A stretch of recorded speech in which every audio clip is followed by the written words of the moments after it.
Hey everyone, welcome to my channel, and today we will develop a chat application using Plasmic, Supabase and Nextjs.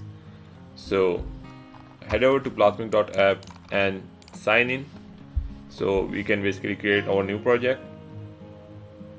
So as soon you sign in, you will see a list of projects in your account, and to create a new project, click on the new project button and let's choose the blank project.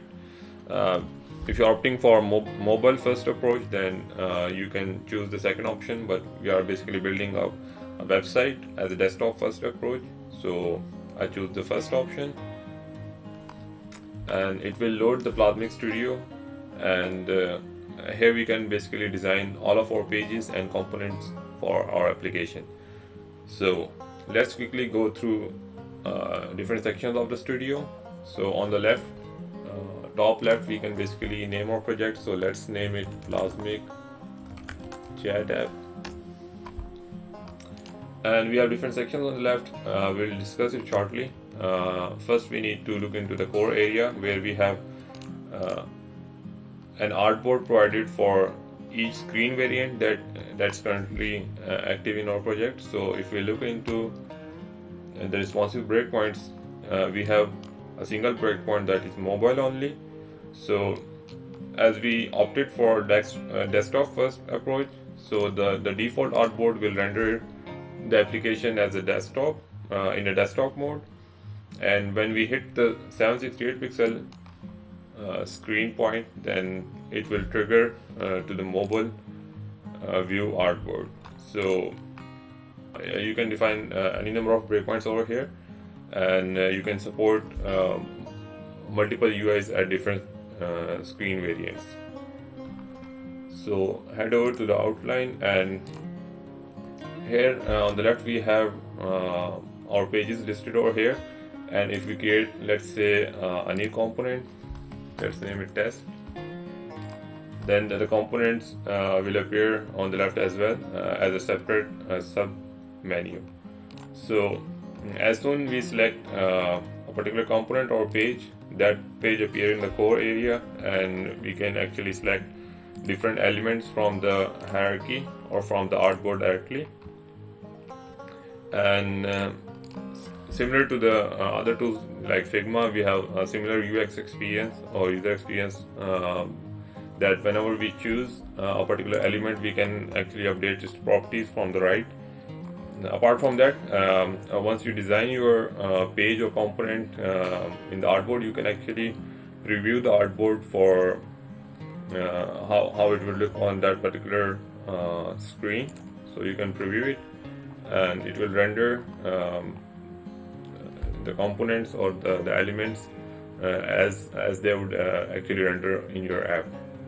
So that's the preview mode, and just a short overview on variants and props. So when we create a component, we actually have base variant for that particular component. Let's say we have a button,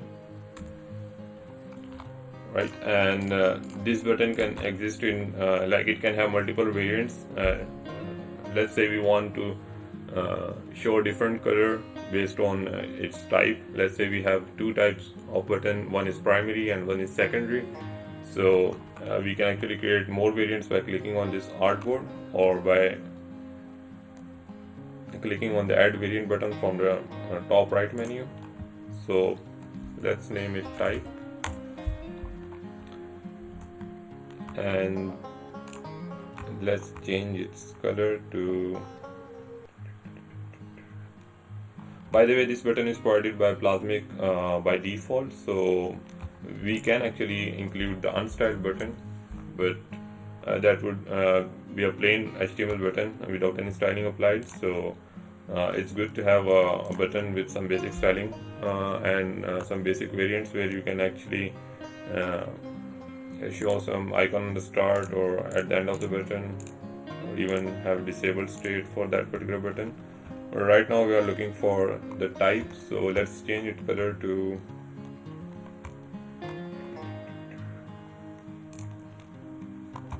let's say blue.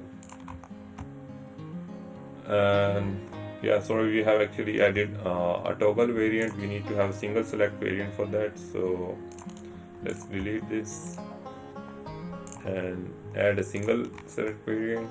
Let's name it type, and the first option is primary. So if a type primary is selected, then we want our button to render as blue. So the way to do it is basically start the recording for that particular variant and change any of the attributes that you want to override for that particular variant. So we only want to change its color to blue. Yeah, same goes for secondary. Let's change it to, let's say, not that, soft blue. Yeah, perfect. So if you want to actually preview this button in different variants, we can do that by clicking on the preview button, and from the top bar we can basically change the type of the button to test it out. So let's say we want to see how the primary button looks like and how the secondary button looks like, the hover effects and all those stuff. So this is good idea. This is good to have because we can actually test the minor changes and the minor stylings and different interactions. For example, hover interaction, press state, and custom variants in the preview mode before going into the code and sync them into the code. So that's just a rough overview of how Plasmic actually operates and what are the core sections of the Plasmic Studio. Apart from that, we actually have support for style tokens. So as we do in React application, like we actually store the variables in CSS and SCSS, so we can basically reuse those variables across our styling or in our style sheets. So the same concept applies over here. So you can basically create tokens for colors. Like for example, I want to have a primary color of type blue, right, and secondary color of purple. So we can actually reuse these color tokens inside our on the right side in the properties. So let's say we want to change the background to our primary color, so we can click on that background color. We can choose from the style tokens. So that way we can actually reuse the tokens across different components and across different pages. So similarly, we have tokens for spaces and font families, font size, and you can actually define a whole design system and define particular attributes or particular values for those style tokens at the abstract, at high level inside the style tokens, and you can just reuse them across your project. So style tokens are actually independent tokens that can be reused across your project. If you want to reuse a set of properties across your project, then you should use mixins, which help us define default values for or a set of values for different attributes, and you can reuse that mixin and apply it to any element across your project. The components show the list of components that are currently created in your Plasmic Studio, or if you have registered any of your component in your project, then it will appear here as well. Image assets, any icons or SVGs or static asset images will appear over here, and you can upload new images and new icons. Default style of your project, you can change the default styles over here. You can even change the default styling for individual tags. And custom font, if you want to support custom font for your project, then you can just upload it over here. And responsive breakpoint, we had discussed that. Imported projects, this is an advanced feature. You can actually have your design components in one project, in a parent project, and you can then later import that particular project in the child project and use those particular design components in multiple projects down the hierarchy. So this is an advanced feature. We won't be using this in this current video. And published versions. So Plasmic actually maintain different versions for our design components and pages. So if we actually go ahead and connect this with our Git account, then we can publish our version changes to the GitHub, and we can maintain multiple versions of our design in Plasmic Studio.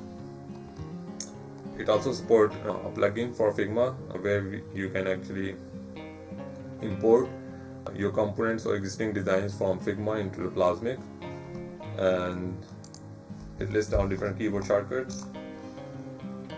Last but not the least, the Plasmic community. So we have an awesome community over here. So if you have any question or during watching this video, or if you have any general question regarding Plasmic, you can just post it over here, and we'll make sure to address that on time and help you resolve that particular issue.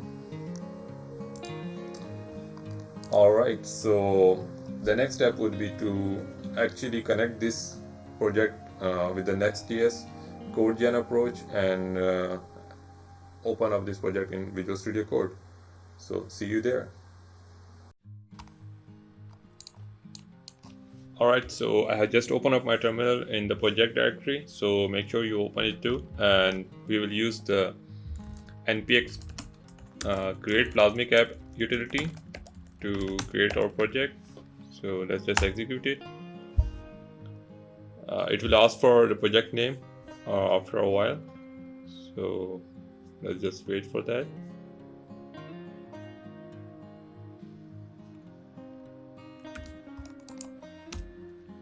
So let's name our project as Plasmic Chat App. Let's go for TypeScript at the moment, and we'll choose the Nextjs. So the recommended default for mostly static websites is Plasmic Loader, but we are using the advanced approach, so we'll opt for the CodeGen. Here we need to copy the project URL from the browser, so let's just do that.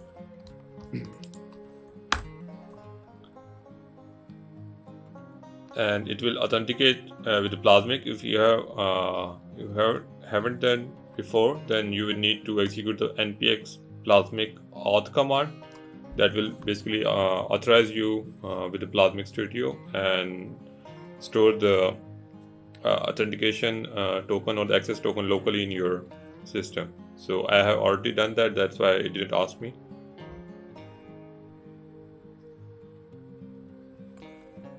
Alright, so it's finished now. It took me around 2 minutes, so it depends totally on the network connection, so just wait for it, and once that's done, we can simply change directory into Plasmic Chat App and open up the VS Code.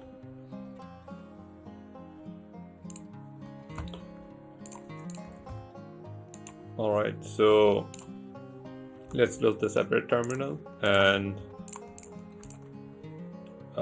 let's execute the project by yarn run dev command, and it will host the project on localhost 3000, and you can see that the Plasmic homepage is now rendering on the root URL. So let's quickly go through the different components and the directories that Plasmic sync down. So Plasmic actually sync its own component inside the components Plasmic directory, and it's configurable through the plasmic.json. So here we have defined the public directory to be /public, and we also define the Plasmic directory that is default Plasmic directory. It's relative to the components, so we define it as ./Plasmic.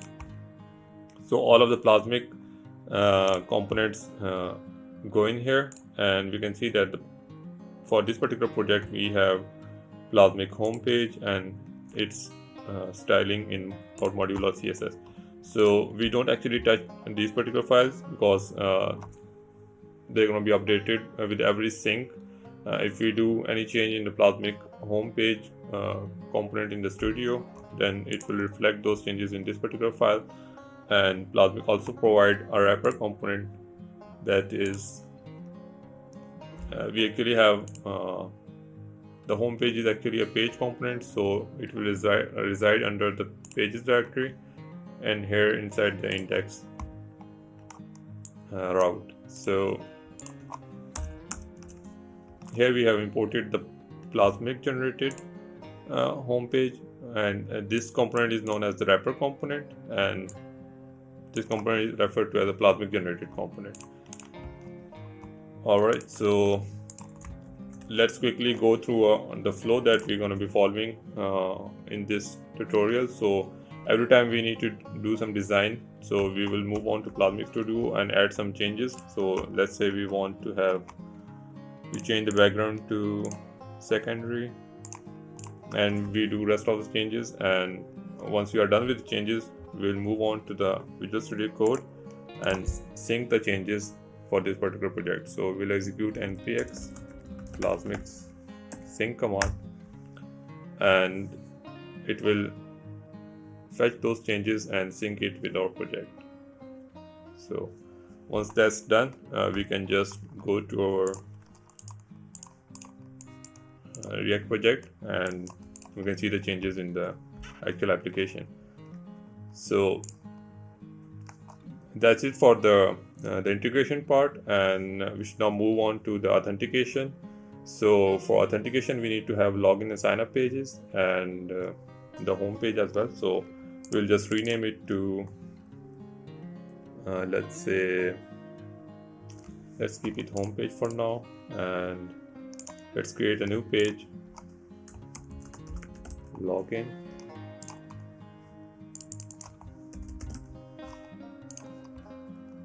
and let's create another one,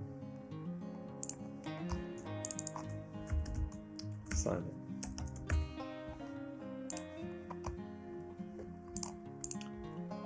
Alright, let's reset the styling for this particular page. So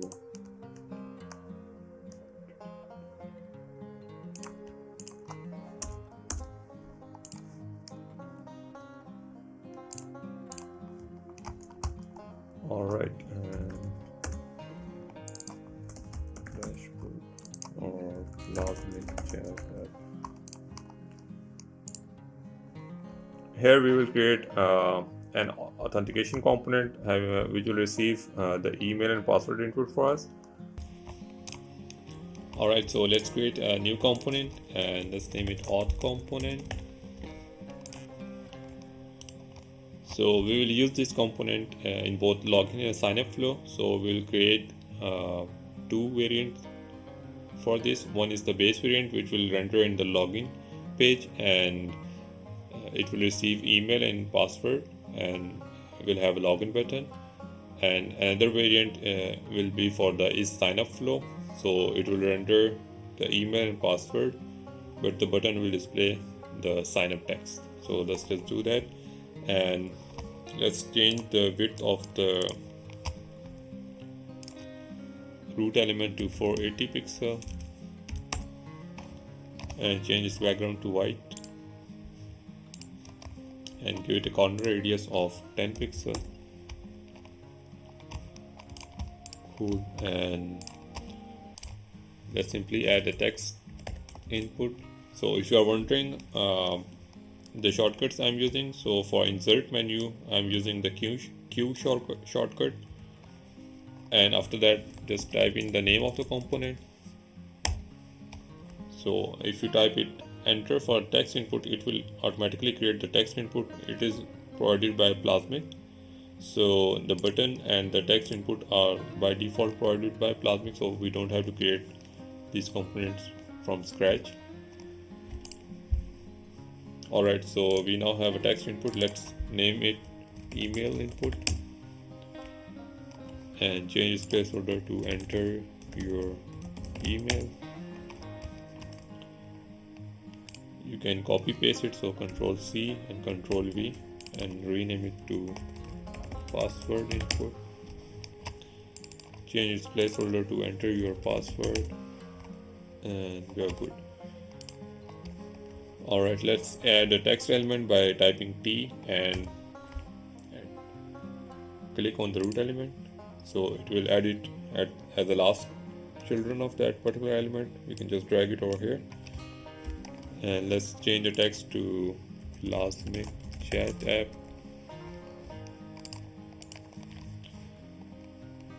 Change the width to hug content and select the root element and change its rows gap to 16 pixel. Change the font size for text to 32 and font weight to semi-bold. Yeah, that looks good.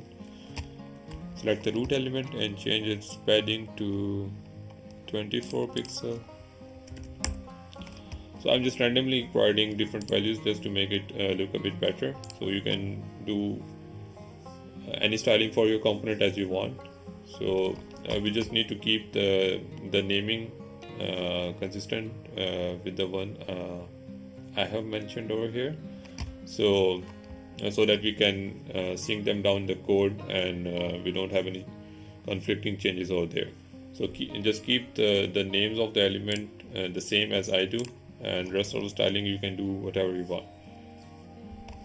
Alright, so we now add an action button and let's name it login. Change it width to stretch and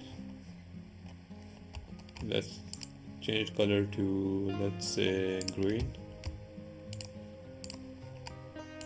Alright, add a vertical stack by typing V and click on the root element, and let's add a text.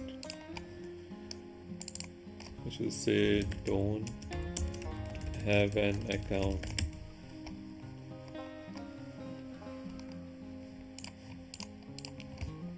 Change it to hub content and let's add another button for navigation. So let's change its color to links and change its text to sign up here. Alright, select the button and change its link to sign up. So when we click on this particular button, it will redirect us to this particular route. Alright, so this looks good now, and we can use this in the login, and for the sign up flow we need to have another variant. So let's create a toggle variant and name it is sign up flow, and for that particular variant we need to change the text of the primary button to sign up and change the text of the link to login here. We also need to change the link and it should now redirect to a login page. Alright, so I think we are good to go. So I think I'm missing something. Let me check. If we go to the preview mode and type email and password, yeah, password is in a plain text, so we need to change the type of the password. So go back to Studio, and by default the type property isn't exposed on the text component, text input component. So to do that we need to go to the text input component, select the input element and right click on the type HTML attribute and link it to the component text input. Right, we need to create a new prop and we need to link it to the type property. So by doing that we now have the type property available on a text input as well. So we can go into the auth component and select the email input. We can now define the type over here. So let's change it to text, and for password input we need to provide a password value. So by doing so we now have a password input and it's hiding the actual content. Cool. So we're now good to go, and we need to sync down these changes into VS Code. So let's do that and execute the command npx plasmic sync, and it will sync down the auth component and its changes. So let's wait for that. Alright, so we now have auth component available over here. Cool. So go back to Plasmic Studio, and we now need to use the auth component in the login and sign up flow, sign up pages. So go to the login page and type auth component. Alright, so we need to change the background for the pages. So let's create a background style token for color. Let's change its color to F3. What's that? F3. Cool. So go back to login page, select the root element and change its background to background token. Same goes for sign up. Select the root element, change background to background and insert the auth component.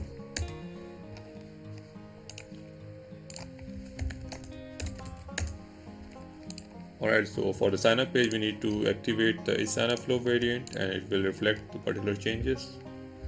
And after doing so, we need to go back to the Visual Studio Code and sync the new changes. So once the changes are synced, we can go into the application, the browser, and just test it out. So if we go to sign up, just refresh, and our auth component is now available to us. So when you click on the login here, it will redirect us to a login page, and if you click on the sign up here, it will just redirect us to a sign up page.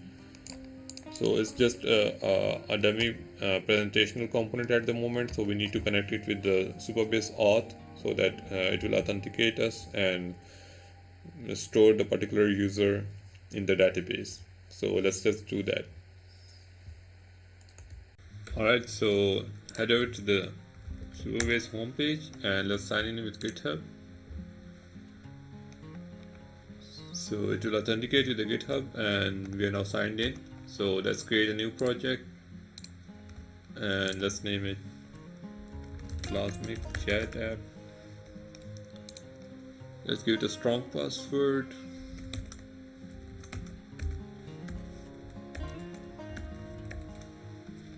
I think this should work. Yeah. So I will go with the default region, but ideally we should choose the one that's basically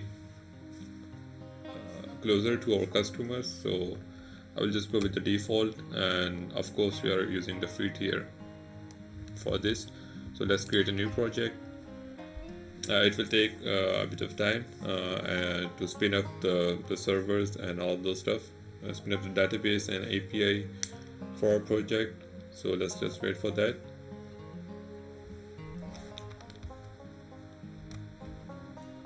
Alright, cool. And we can now just go to the documentation and open up a quick starter for the Nextjs. So we can just copy the basic configuration code from there. So I'm just moving through these steps just to it's easy for you to copy those content as well, and just follow the documentation. So because it's a good habit to just go through documentation and find the different pieces and just piece them together. Alright, so we will go to the quick starter guide, and here the first thing that we need to do is to basically the user table is already created for us, so we need to basically create a profile table as well. So instead of doing it manually, we'll use the user management starter pack, and it will execute the queries for us. So let's just go to, right, it's still setting up the database, so let's just wait for that. So meanwhile we can just go through the documentation. We need to install the Supabase library. Alright, so let's add that. Yarn add the Supabase.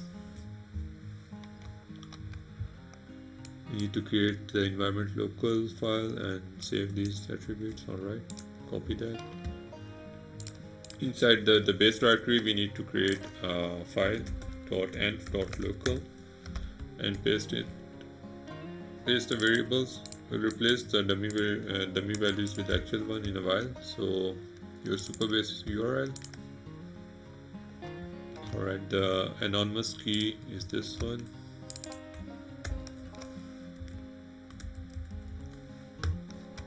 And our Supabase URL is this one.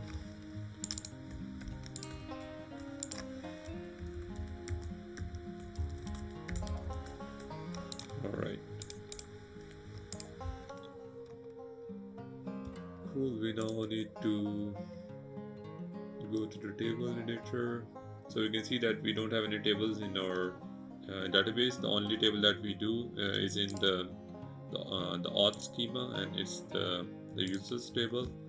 So we need to have profile table because we will be storing the user profile as well for avatar and first name and last name.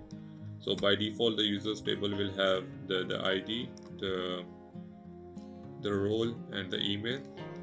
So we can go to the database. I think where is that? Let me just check. Yeah, in SQL editor. Yeah, in SQL editor, under the quick start section, we have some starter packs, and we can use the user management starter. So it will create a separate profile table for us. So let's click on just click on it, and it will actually pop up the raw SQL for creating the profile and linking it with the user through foreign key and all those stuff. So you can go through this particular SQL, but you can just trust them and click on the run.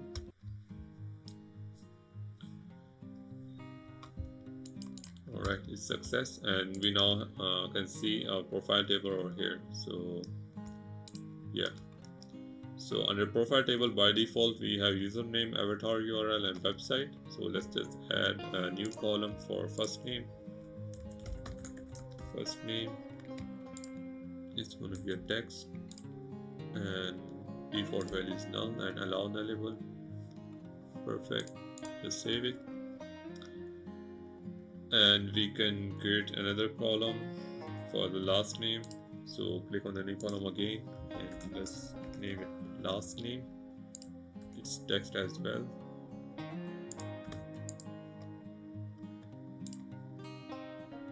Default value is null and allow nullable is true. Save it.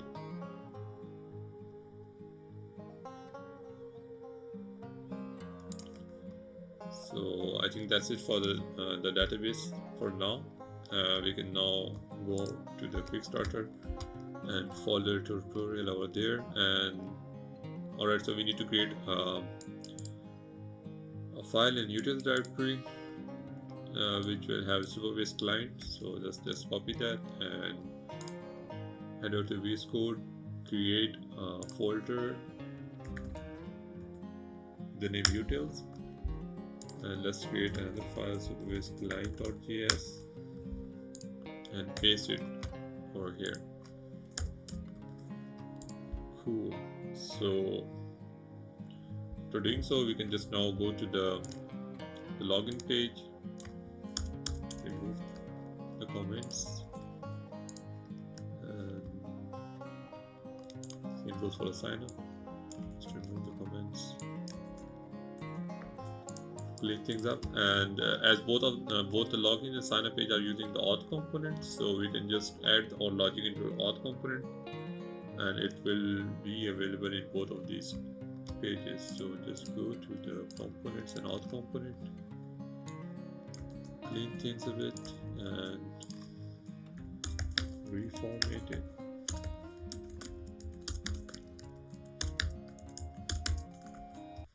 Alright.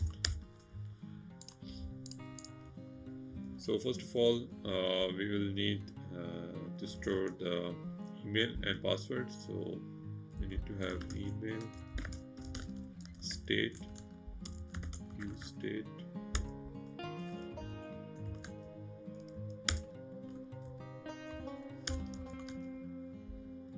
should auto import it. I think so. Alright, so we are doing it that way. Anyways, this default value is empty. Same goes for password. Sorry for that. Set password and alright. So the way to refer to those particular elements is that if you go to the Plasmic Studio and go to the Auth component, you can see that we have named them as email input and password input. So this particular name is converted to a camel case. What that means is that the first element is in lowercase and every word that's every other word, like the beginning of every other word, is capitalized. So the email input is going to be accessible as email input, and for password input it will be password input. Right, let me just zoom out a bit. Yeah, that looks good. Let's close the terminal as well and the side window as well. I think we can keep it here. Alright, so for email input, we can override the properties for text input and we can say the value should be equal to email and on change set password e.target.value target yeah. We can duplicate the logic down here. Let's change the value to password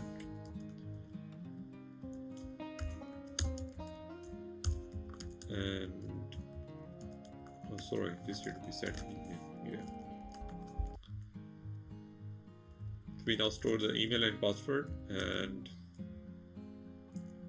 what we need to do next, yeah, we need to add this logic to submit button so that it should actually authenticate us to the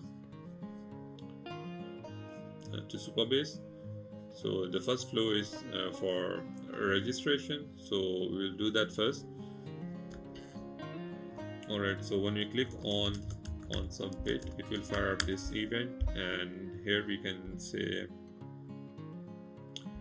const on that auth function is equal to await Supabase. Let's just import it. It will auto import it for us. Supabase.auth.sign-in, and we'll pass in the email and password. So by default it will be equal to null, and we will decide based on the props that we receive from Plasmic Studio. So we have defined a particular variant over here, and we will receive this variant as a prop.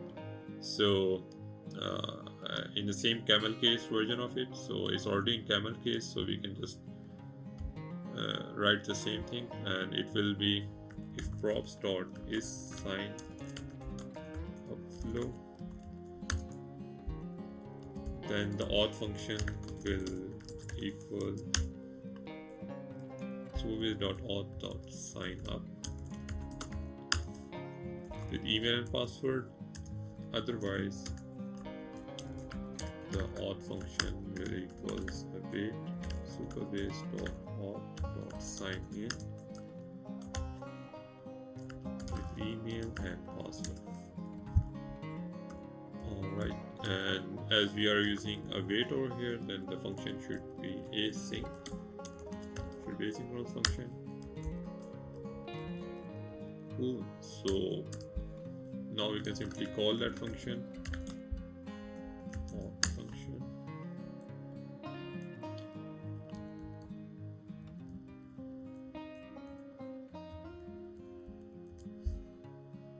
Alright, and we'll save the error.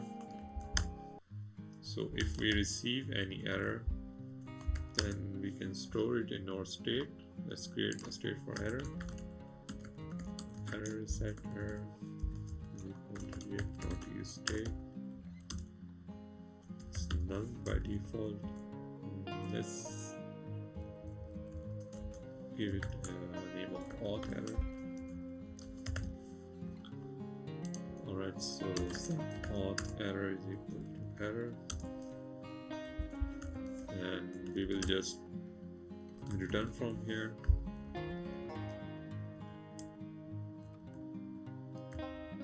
Let's store the state for loading as well. So loading, set loading. By default it's false, and when we click on the submit button, then set loading should be true, and we should reset the authentication error if any. So we should just set auth error to null as well, and we'll wrap all of our logic into try catch.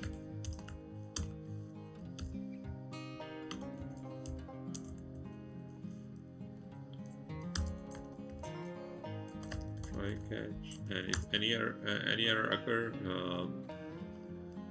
instead of the try, then we'll set that to auth error as well.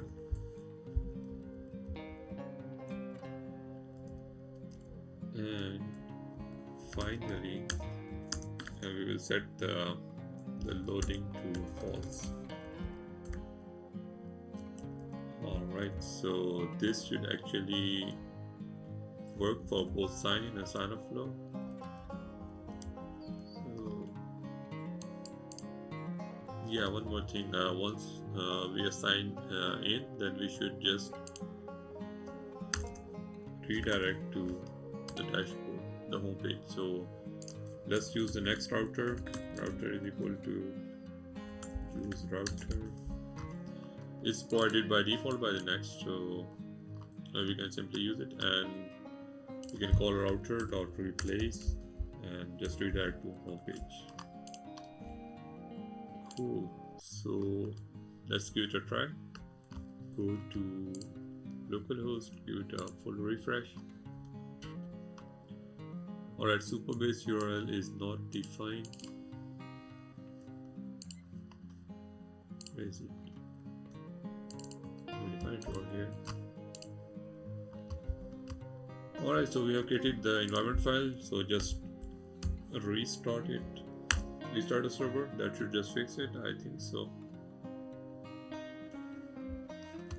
Yeah, just refresh. Yeah, that's fine. Let's go to inspect and go to console. We need to sign up, yeah. So let's sign up.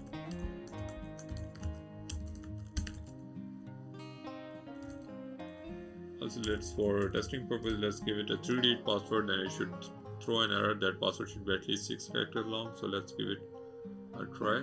Click on the sign up, go to the network tab, click on the sign up. Yeah, nothing's worked.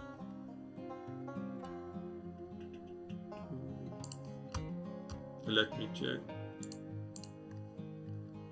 Oh, alright, so we haven't named the button and the action button as submit button. That's why we were hoping to have its name being the submit button. So that's actually a bug. Let's fix it. Let's rename this button to submit button and stick it down.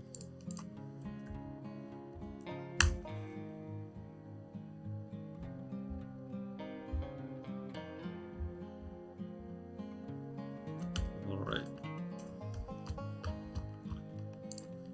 let's try again. Click on the sign up button. Yeah, it's doing the sign up request and it failed, and the error message is password should be at least 6 characters long. So this particular error is now stored in the auth error state, but we aren't using it anywhere. So let's just display an error on top of the input fields. So to do that, we will go back to the Plasmic Studio and let's create another variant for the auth component, and let's name it let's create a toggle variant as is error, and whenever is error is active, then we will add another text on top of input field. So let's create a horizontal stack, drag it over the input fields and remove the padding from it.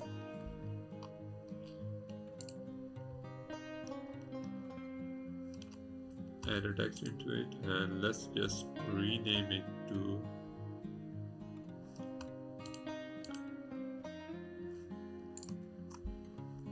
error text goes here.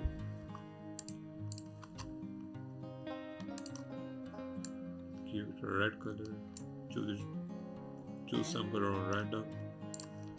That's perfectly fine, and we need to convert this particular text to slot.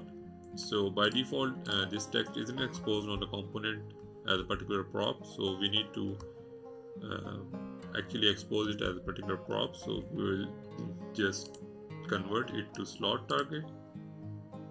By default, its name is children. Let's rename it to error message. So whenever we do convert a text component to a slot, then it actually wraps it into a horizontal stack. So just don't worry about it, let it be there, and unless it's breaking some of your UI, which it won't by default. So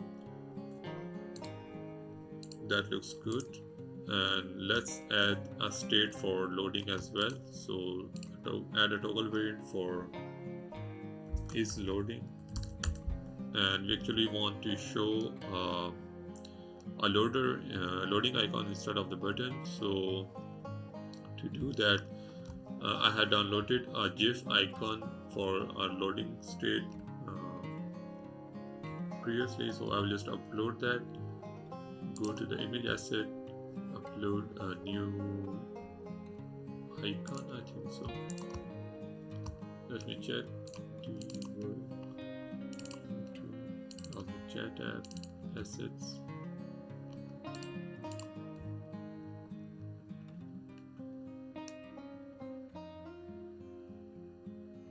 Nope, I think it's yeah, it's over here. Dual ring SVG. I will drop the link in the description from where I had downloaded it. So I think it's a loader.io. So loading SVG. Yeah, it's a loading.io, sorry. So you can go ahead and download a particular SVG and just come to the assets and image assets tab and upload that particular SVG. So yeah, it's now available in our project. We can go to the auth component, make sure that the is loading variant is active, and that is in a recording mode. Click on the button and just right click and set visibility to not rendered. Also add an icon, swap it at place of the button and change its width and height to 24 pixel.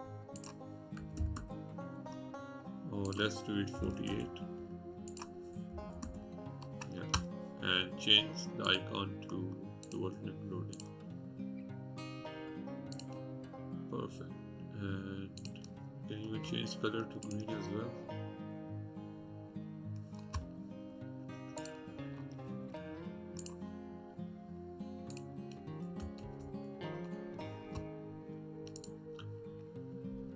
Let's add the green color to, I think we can change the primary color to green. Yeah. So we can change the color of the SVG to primary color now. Yeah.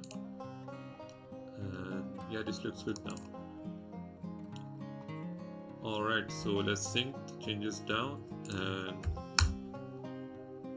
use them in our project. Alright, so we now have the is error and error message available on this particular Plasmic Auth component. So is error is going to be true whenever we have an auth error, so we can use the double exclamation sign to convert the auth error to Boolean state, and error message, it's gonna be auth error dot message. And for loading state, that is loading, we will use the loading variable. Cool, so this will now work, and yeah, the errors appear over here. And also if I sign up again, the loading JFL available. Cool, so let's now rename the password to a strong one and do sign up. Yeah, the sign up is successful, and it automatically redirects us to the home page, and we can verify it by going to the authentication tab inside the Supabase, and inside the users we can now see that our user is available over here. By default, in authentication settings, the email confirmation is enabled, so I forgot to disable it. For testing purposes, we can just disable it so that we don't have to verify the email before signing in. So what we can do now is basically delete this particular user and go to the settings, auth settings, and under an email auth we can basically disable the email confirmation.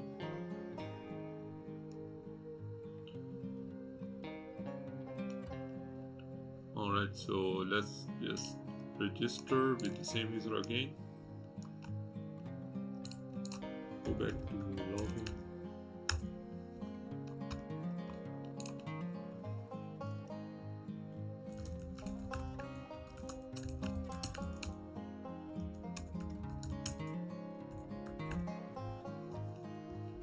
So if you are wondering about these two particular icons, so they are from the LastPass extension, so just don't worry about them, because I don't think it will appear for you. So it's just added by the Google Chrome extension. Anyways, just alright, so we are in the login component. We need to go to sign up.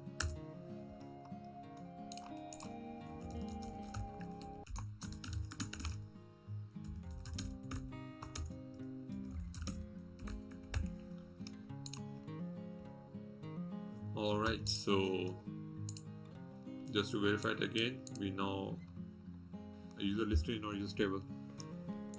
Alright, cool. So what we need to do is to have a logout button just to basically test out the functionality. So just add a dummy icon or button on the home page. So go to the home page and add a button. Let's name it logout. So just to zoom in on the selected element, you can use the Shift and 2 shortcut key. Let's rename it to logout and the button name to logout button. And sync the changes down.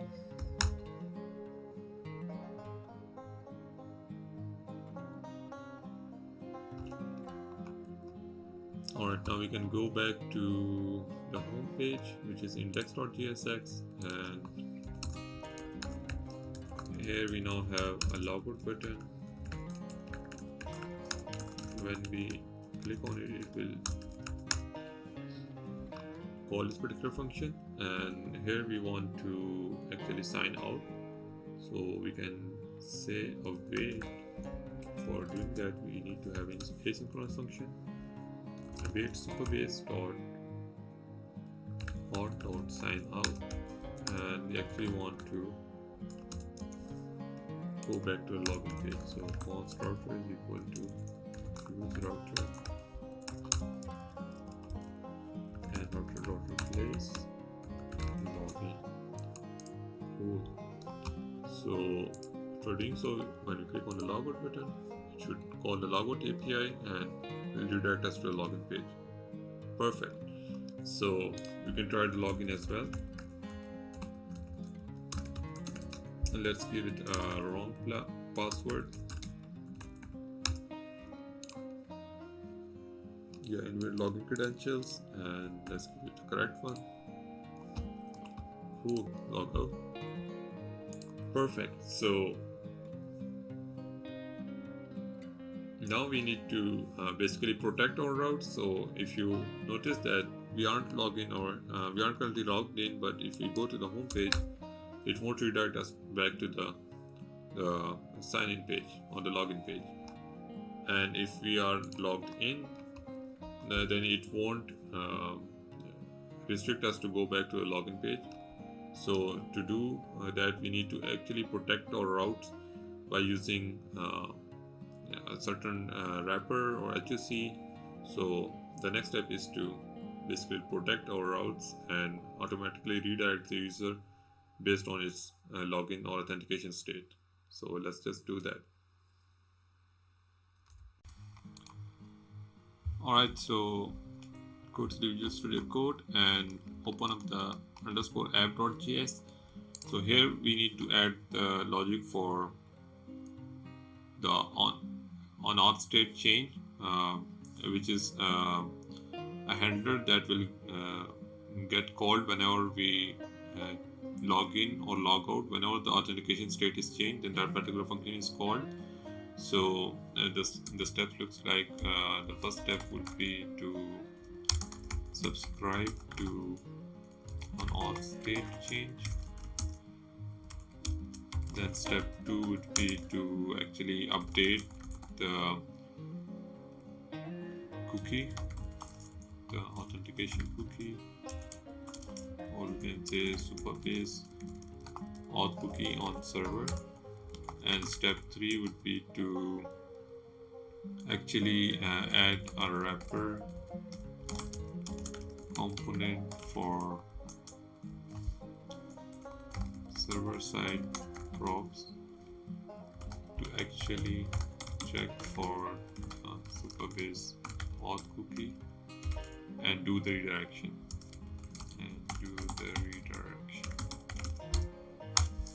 Alright, so the first step would be done inside the use effect. So we can just use the use effect imported from React,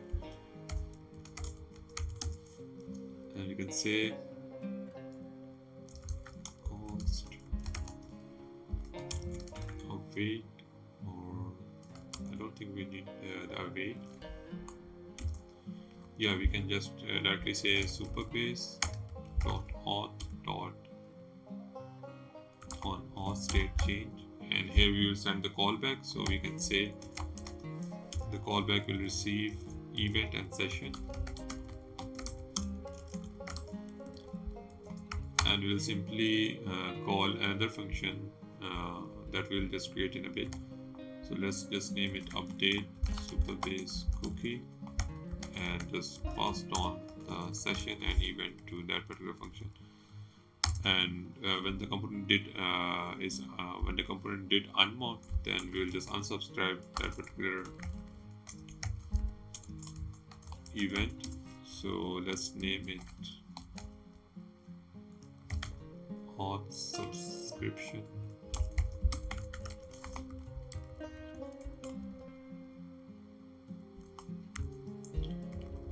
Or we can just say auth listener.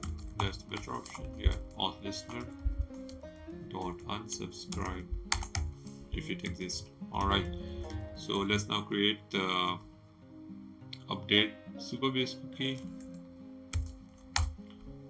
Alright, so it's an asynchronous function. Update Supabase cookie, which receive event and session as an argument, and its main job is to basically call an API on the server, and that API will actually set the Supabase cookie on the server. So the only job of this particular function is to actually call a particular URL, and we'll create that URL or that particular route in the APIs folder to do the actual logic over there on the server. So over here we will define the URL. That API URL is equal to /API/on/set, and if the event is equal to signed out, and the API URL should be API/auth/remove, because we want to remove the cookie on sign out event. So we will call this particular API, and by default when the user is logged in or any other event occurs, then we will call this particular URL. So to call the URL, we will just call, we'll use the browser fetch API and just use await fetch. Here we need to pass on the API URL and some headers.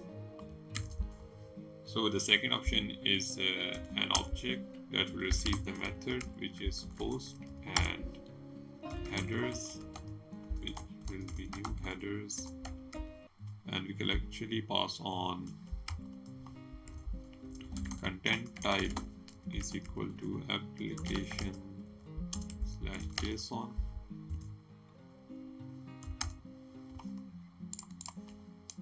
Yeah, and we need to add the credentials property as same version, and for t is equal to JSON.stringify, and the stringify event and session.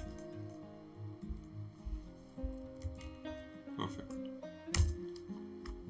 Alright, so we'll now do the first step is complete, and we now do the second step, which is update the Supabase Auth cookie on server. So to do that, we will need to create these particular APIs on the server, and to do that, we will go to the API folder, create a subfolder name as auth, and inside that we'll create two files. One is set.js and another is remove.js. So inside the set.js, we will add the route handler, which will actually set the Supabase Auth cookie. So here we will define the const handler, which receive request response, and we need to actually export it as default. Here we will actually update the supabase.auth.api.setAuthCookie and pass on the request. And yeah, that's it. For this, we can actually use the async function. So let's change it to async. That should just work fine. And for the remove.js, so for this, I just copied it from my previous project. I will just paste it over here. And the main theme of removing the cookie is basically to actually set the cookie. Basically, we want to have actually set the header. The header name is set cookie, and for the values, we will have SP access token, and this is particular value, which actually means that we want to set this cookie for this particular path. Its value is deleted, and its expiry is 1970. So it means it has been expired, and this particular cookie will be removed from the browser for this particular path. Alright, so after doing so, we can now test it or test our application to verify that the cookies are being set properly and removed properly. So let's just do that. Go to the login and log in by an account that you have already created. So let's log in. As soon as the user logged in, we can notice inside the application tab that we have these two particular access tokens. So we can just remove that. These are from the previous login, I guess, or maybe from my other application. So I just remove them to make sure that we have a clean start. Let's remove the local storage properties as well. So click on the login, and as soon as we logged in, we can see here the set API is called, but we receive 500 error. Alright, so we might have messed up something inside the set. I think I have missed the response argument as well. Yeah, so let's try it with that. Log out and let's try again.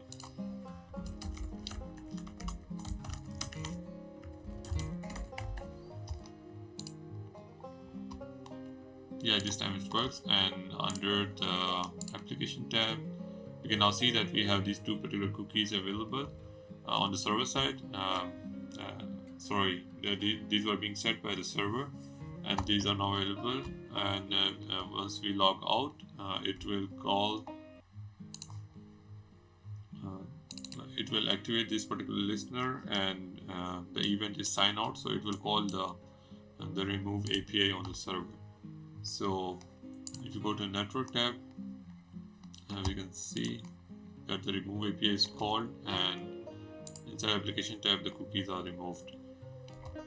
So the functionality is particularly working. So we can now move on to step 3, which is to create a wrapper component for the server side props to actually do the redirection and protect that particular route.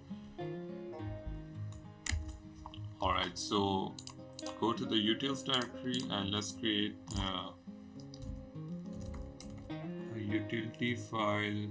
Let's name it enforceauth.js, and I have copied the function from my previous project, so let's just paste it and go through it. So it's basically a nested function, so it receives an inner function that's basically a function that is passed on to get server side props.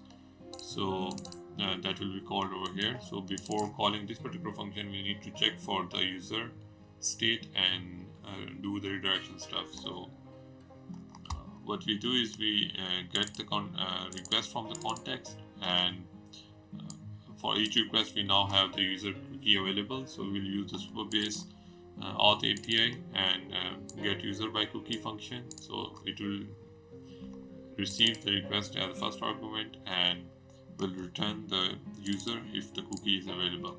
So if the user exists, then we follow along, and if the user does not exist, then we just return empty props and do the redirection to the login. Same goes for the unauthentication state. So we can just copy this particular function, create another file, name it enforceauth.js, paste it, and for this we need to actually check for the user. If the user does exist, then we need to redirect to the home page, and the rest of the props looks the same. The functionality is exactly the same.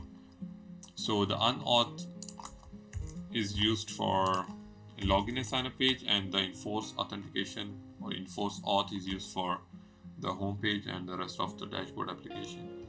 So what we can do now is go to index.js. So before doing that, if you go back to home page, it will still stay there and doesn't redirect us back because we haven't enforced the authentication yet. So we can just go back to the login page, go to VS Code and head over to the home page, which is index.jsx, and here we can just export const get server side props and just use the enforce auth function. So what this will do is by exporting the get server side props, this function component or this particular page now renders on the server, and after doing the rendering, it is sent to the browser, and then it hydrates the JavaScript over there. But the main theme or the main idea is that the function actually renders on the server, and it actually checks for the user state over there, and if it doesn't exist, then it will redirect us to the login page. So we actually don't need this router.replace anymore. And to verify this, if we go to the index page, then alright, so we haven't imported the Supabase yet. Just go to the enforce auth. Let's change the import to the one that's from this project, and this will just fix it. Alright, so you have noticed that once we go to the home page, it automatically redirects us back to the login. So the home page is now protected, and same goes for the login. So let's just log into the application.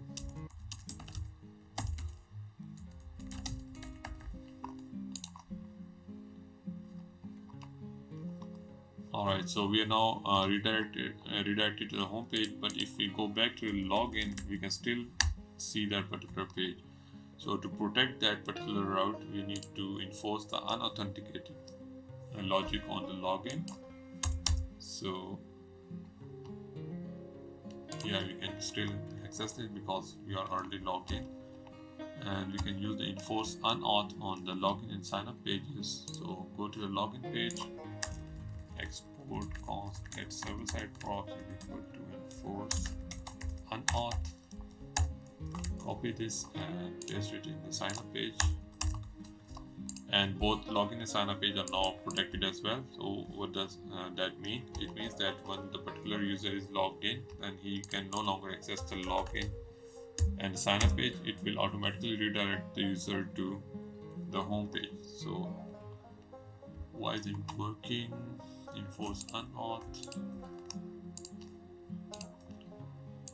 Check for the user. If the user exists, then it redirects us to slash. I think we should give it a refresh.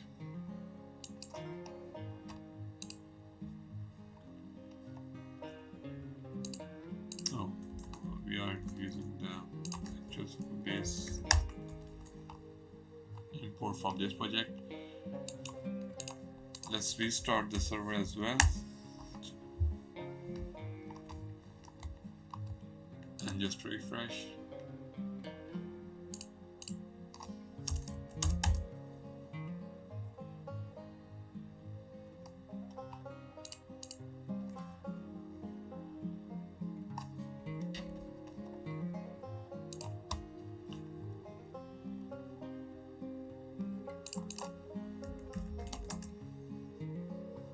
I think I messed up something, so let's just give it a fresh retry.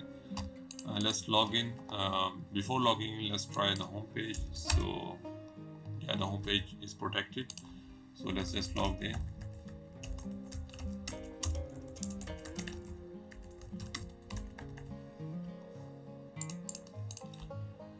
Log in. Yeah, it saves the cookie and log us into the application, and now the sign up and sign login page should be protected. Enforce unauth is undefined. Alright. Go to login. Yeah, we haven't saved it yet. That was the problem, I guess. Same for the sign up. Let's save it. Yeah, it's working. So if you go to the login page now, it should automatically redirect back to the home page. Yeah, it's working fine. So the login and sign up pages are protected, and the home page is protected as well. So now we have the authentication completed, and we have protected our routes. So the next step is to actually create the chat application, which involves creating rooms, chat rooms, and creating actual messages.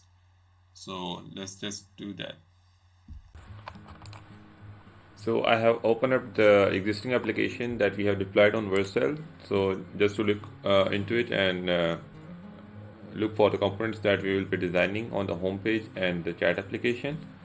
So on the left we have a sidebar which has a header for profile summary and a search input for searching the rooms, and then we have add new room text which we're going to be used for adding new rooms. So when you click on it, it pops up a prompt, and when we enter a particular room name, then it adds up that particular room into the database.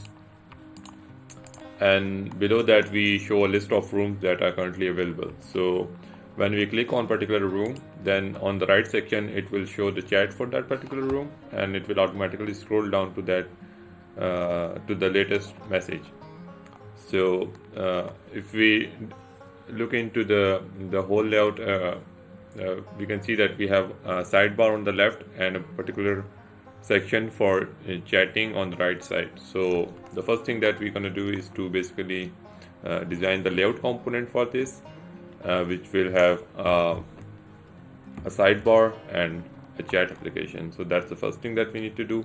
And apart from that, we have another page for profile. So when we click on the avatar, it will redirect us to the profile page, which has two fields for first name and last name, and one avatar for uploading the image for your profile. So first of all, we will design the layout, and then we'll shift to the user profile page. Alright, so head over to the Plasmic chat application and the Plasmic Studio. And the first thing we need to do is to actually remove this stuff and change the padding for the home page to 0. And let's add let's change its background to the background token and add a particular wrapper. Let's name it, it's a horizontal stack, and let's name it main section, right? And its width and height is gonna be 90 VW and 90 VH, right? And we need to change the layout setting for the root element to center the div. Alright, cool. And we can now remove the padding on this section as well. Alright, and now we need to design the layout component. So click on new component, layout.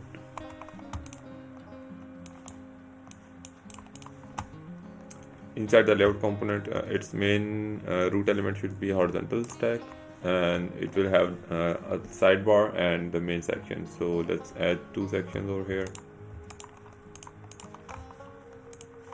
Let's change its width and height to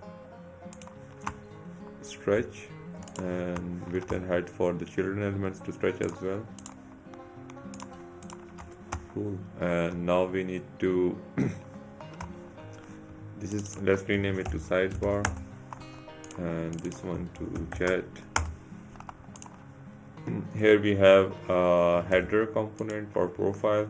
So let's change the layout to top center, and let's name it to header profile.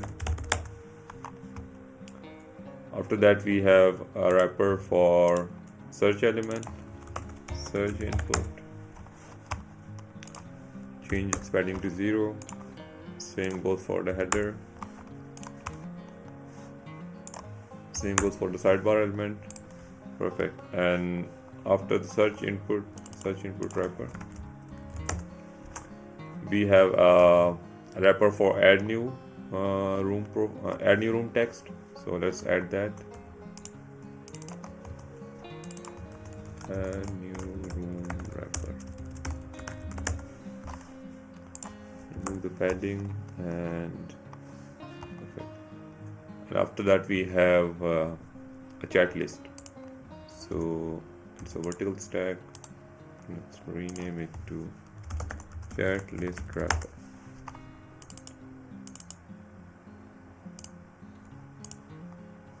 Cool. 0, top center, and we can now right click on the sidebar, and or you can use the shortcut key Control Alt and K to create a component. So let's name the component as sidebar, and for the chat we will come to this later. So let's just convert this to a component and name it chat component.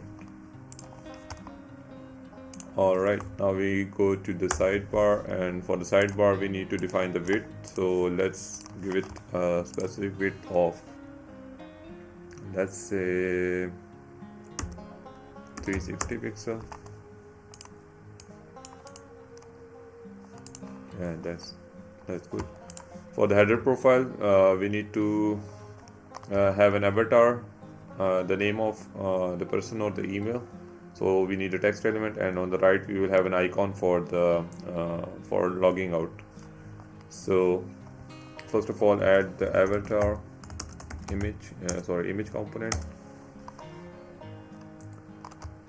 Let's convert this image to a component, and let's name it avatar. And here we will have a text element as well. So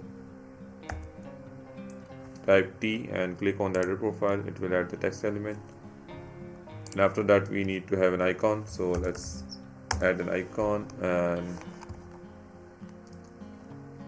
let's upload a new icon. Upload a new icon. And we need to go to work, YouTube, Plasmic, WhatsApp, clone, assets, logout, SVG. Yeah, this one. Cool. And now we need to basically lay out this stuff. So first of all, wrap the avatar into a horizontal stack. Remove the padding for that particular element and add the text to that particular wrapper as well.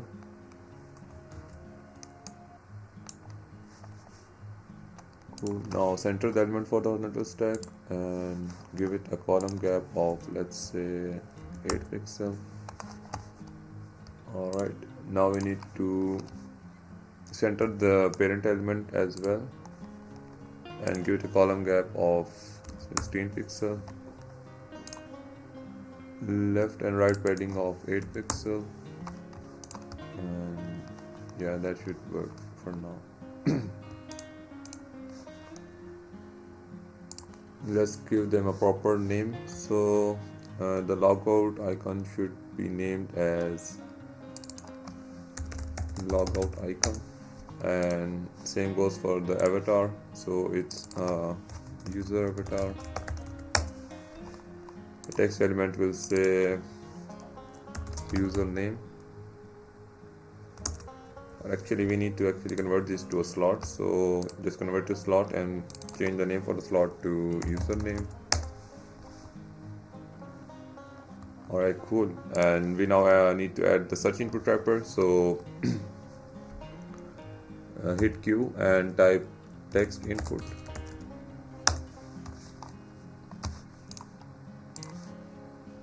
Here we need to add the row gaps on the parent root element to give some spacing between the elements. So let's go for 8 for now. And the left and right padding as well. So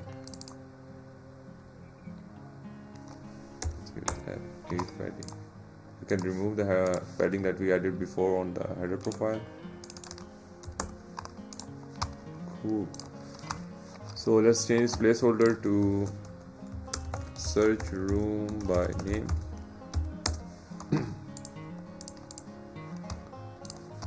And name the text input as search room text input. Cool. After that, we need to have the add new room text. So let's add that text. And we need to rename it to add new room. Click on the wrapper and go to the effects, and we need to add the cursor effect of pointer. So when we hover it, it will actually show the pointer. Yeah, this one.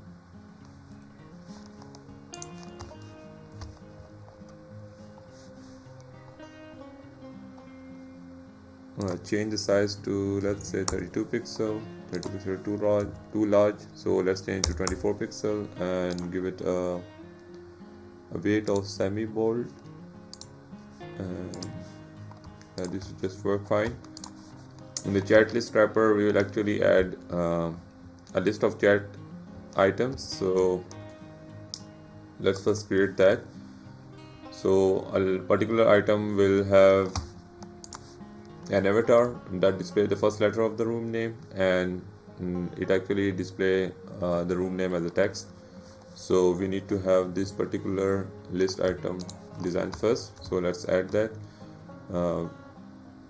So type H and click on the chat list wrapper. It will add the horizontal stack, and let's remove the padding for that. We'll add an avatar and a text element. Give the horizontal stack a column gap of 8 pixels. Change the text element width to semi-bold and size to 18 pixels. Alright, and let's rename it to chat list item and right click on it and convert it to a component. Let's name the component chat list item. Create it, and we can now duplicate this. Alright, and here we can have we can also convert this chat list wrapper to, so before adding these items we can convert this chat list wrapper to a component as well. So create component and name it chat list. Cool. We can now go into the component by clicking or by choosing the Control Alt and Enter shortcut key. So if you go back to sidebar and select the chat list and type Control Alt and Enter key, it will move us to that particular component.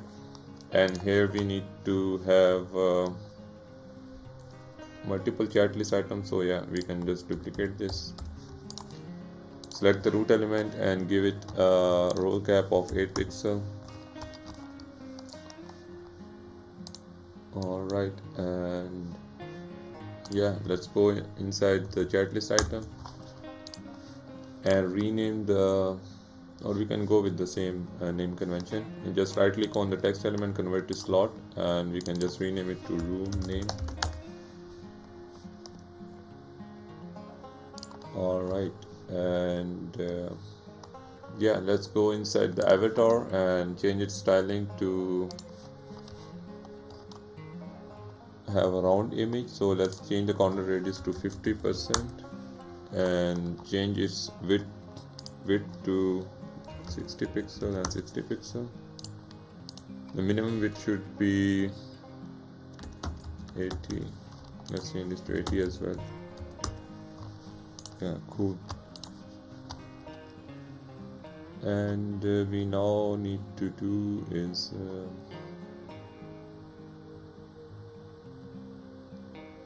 we can actually change link the avatar URL to a particular prop. So let's, for naming convention, let's change it to image URL, and this should just work fine. Another thing that you would have noticed is that if you don't have an avatar, then we actually display the first letter of the room name or the first letter of the text element. So we need to have this particular variant enabled in our avatar. So let's just add that. So for that we need to have a flag that will tell us either the image URL is empty or not. So we will add a toggle variant and let's name it is empty. And when that particular variant is activated, then we will have a text element displayed instead of an image element. So for that we need to actually wrap the image element into a horizontal stack or vertical stack. You can go with anyone. So I choose the horizontal stack, and we will hide the image for this particular variant and add text element.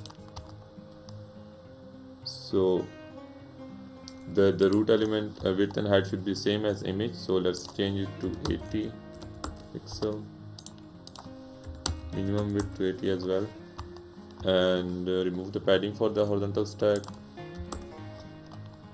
Center the element and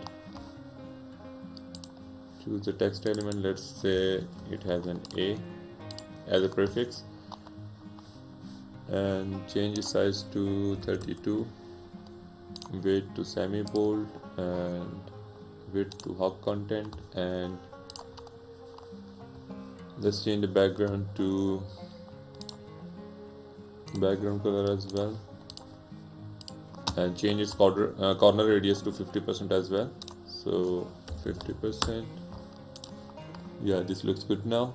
And let's rename or this convert this text element to slot and rename it to prefix text. Alright, and now go back to the base variant, and now we have a horizontal stack available over here as well. So we need to restyle this stuff, change it to 0 pixel, width to hug content, and yeah, we are now good to go. Alright, so if we go back to the sidebar and select the user avatar, then you can see we now have an image URL prop available here as well. And if we turn the is empty variant, then it will change the styling for that particular component, and we can actually rename the prefix text as well. So we will choose and we will utilize this feature in our CodeGen to actually check for is empty attribute, and if the user avatar is empty, then we will pick the first letter of the room and override the prefix text. Alright, so let's change the background for the sidebar, and let's go with the plain white color. This will just work fine, and I think that's it for the sidebar. We can now move on to the chat application or the chat item.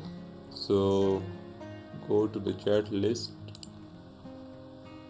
sorry, the chat component, and here we can remove the padding and go with the top center. So if we open up the chat component in the actual application, then we can see we have a header on the top that displaying the selected chat room name, and below that we have a list of chats. So the messages that we sent are displayed on the right and are displayed in the green container, and on the left are the messages that we actually received from other persons. So we have a chat message component which has two variants. One is on the left and one is on the right. So first of all, we need to have the header element, and below that we have a body, and below that we have a footer, which is used for actual chatting and receiving the chat message. So let's go and let's add the header. After that we have a body element, it's a vertical stack, and below that we have a horizontal stack for footer. We can click on the body element and choose the height as stretch. Cool. And now we need to have the same avatar and text for the room, the chat room header as well. So let's add the avatar and header, the text element, sorry.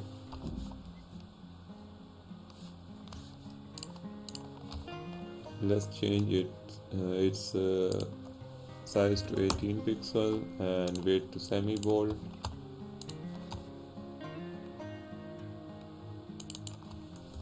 Room avatar.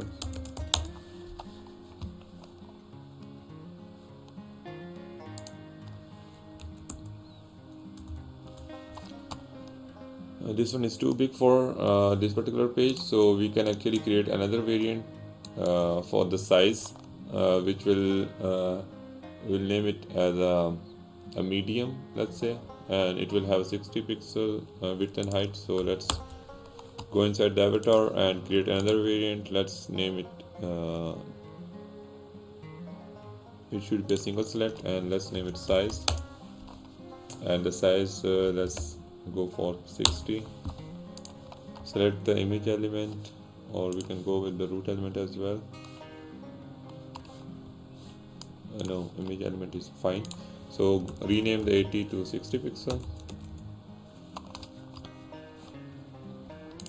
And we now have to add the combination variant for is empty and 60 size. So for that we will select the root element and change it to 60 pixel. Perfect. So we can now go back to our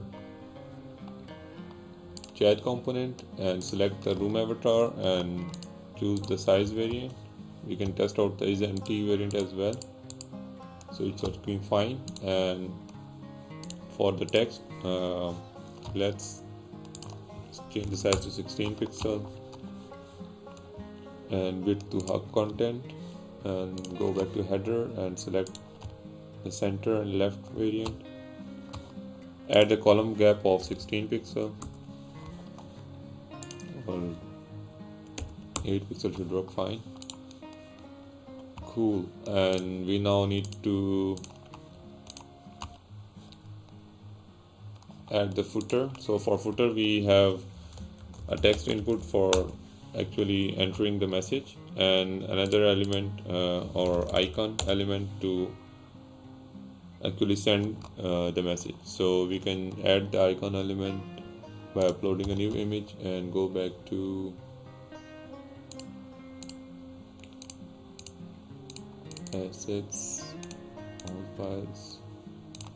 Alright, so it's an image, so we need to actually add an image instead of an icon. Image, and upload a new image. Select the send image icon.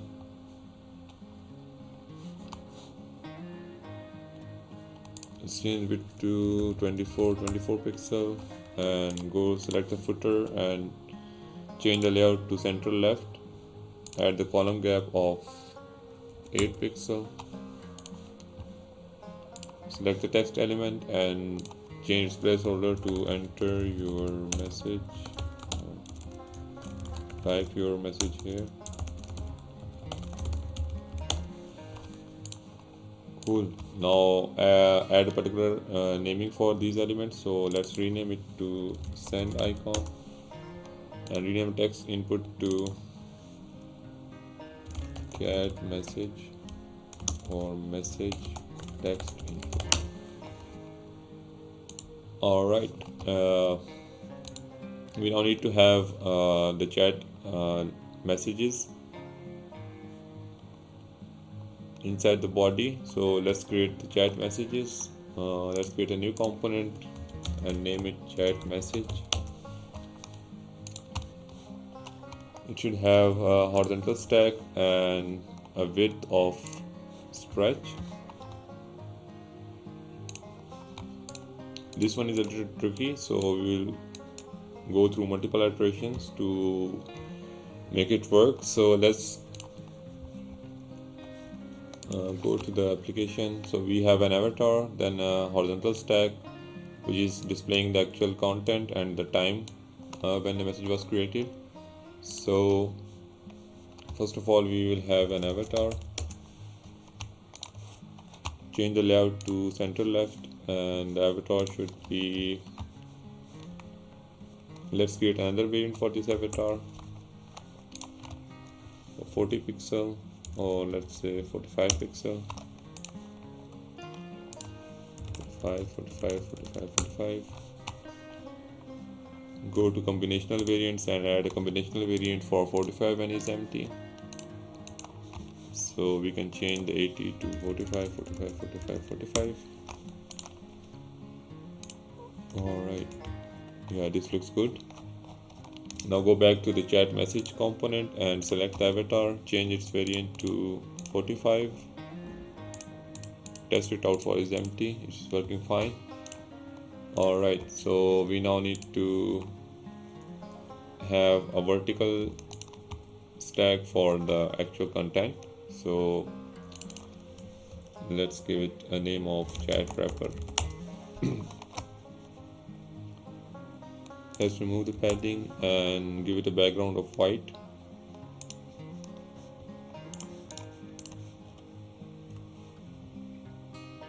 The elements should be top left and let's add a text element for the actual text and another text element for the time. So select the wrapper component and add the row gap of 8 pixel.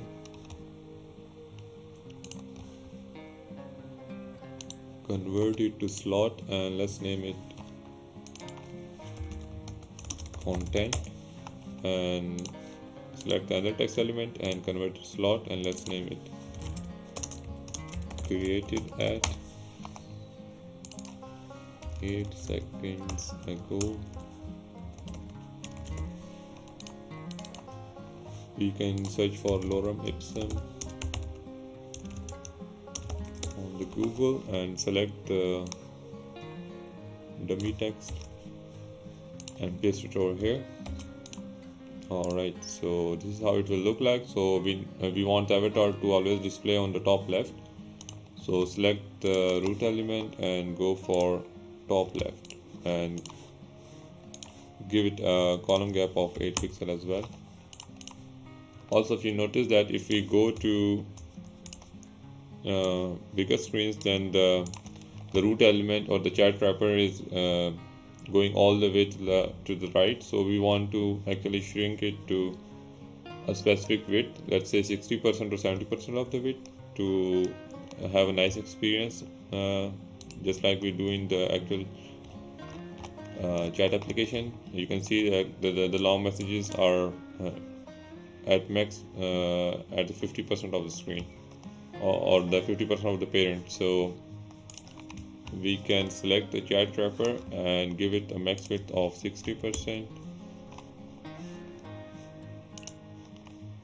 Select the content and give it the width of, remove the max width of 800 pixel from the parent of the content, and we can say its width is stretched. That's fine. Yeah, let's add more text to it to test it out.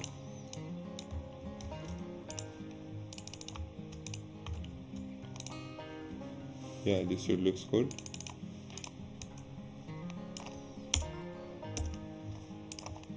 Alright, so select the chat wrapper and add a corner radius of 10 pixel. If you are designing something and you find out that the background isn't working, like the contrast isn't working fine for you, or you cannot notice the changes that you are applying, like I applied the corner radius and I didn't know if the corner radius is applied or not, so we can basically increase the contrast for the background. Instead of having a transparent background, we can click on this particular window or this particular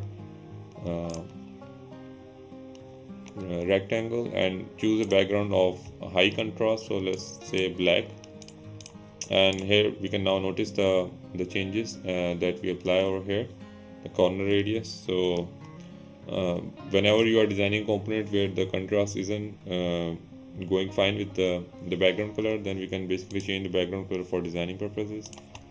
So it actually changes the background color of the artboard, so it won't have any effect on the actual application. So this is particularly used for designing purposes. So here we notice that we need some kind of padding on the chat wrapper, so let's add a padding of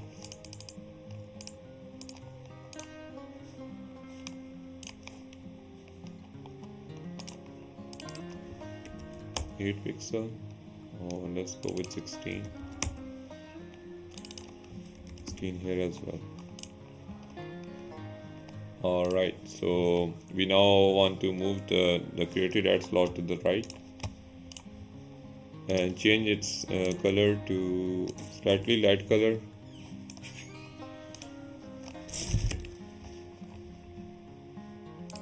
Alright, so I think this looks good now, and we now need to have another variant for is sent. So that will identify if we have sent this particular message, then we need to shift the layout for the chat wrapper and change the background color to green. So let's add a toggle variant of is logged in user or we can say is sent. If we have sent this particular message, then we can select the root element and go to the layout and actually use the reverse items, so it will shift the layout. And another thing we need to do is change the background color of the chat wrapper to slightly green, not this one. We can go with 80% of that or 60%.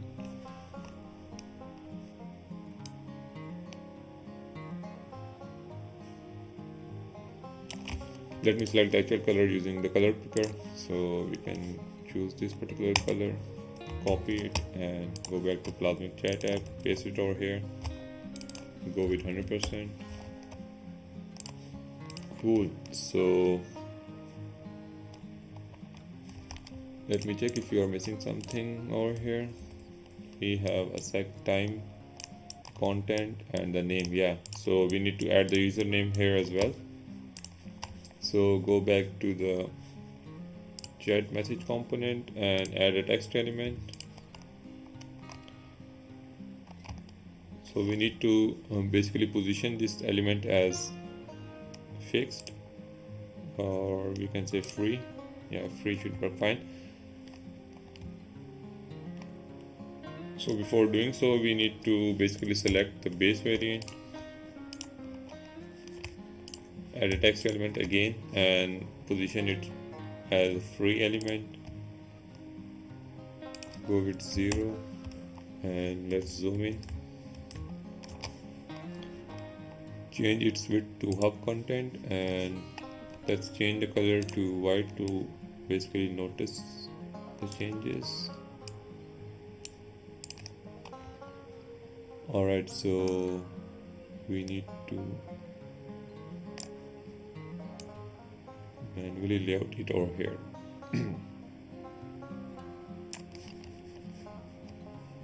Alright, and change its weight to semi-bold and size to 14 pixel. Right click on the text element and convert the slot and let's rename it to username. Cool. And let's change its reset its color to black. Change the background color of artboard as well to transparent, or we can say white. Let's choose the background color of the application. Alright, and we now need to fix the text element inside the is sent variant as well. So select the text element,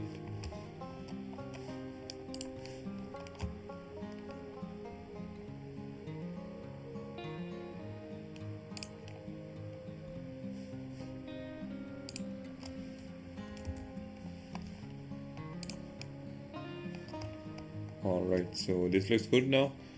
We now need to add some dummy chat message components inside the body of chat list. So sorry, the chat component. So go select the body element and insert the chat message. The body should be top center and let's give it some more space.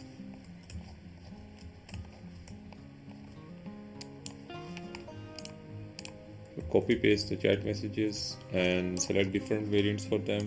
Before that, we need to add some row gap, let's say 16 pixel, 24 pixel, 32 pixel. Also give the body element the top padding of 32 pixel. Alright, and let's select the actual WhatsApp image for the body as background. So add a background image and upload the image. This one, yeah, this should work fine. And add a background for the header as well. So let's add the background of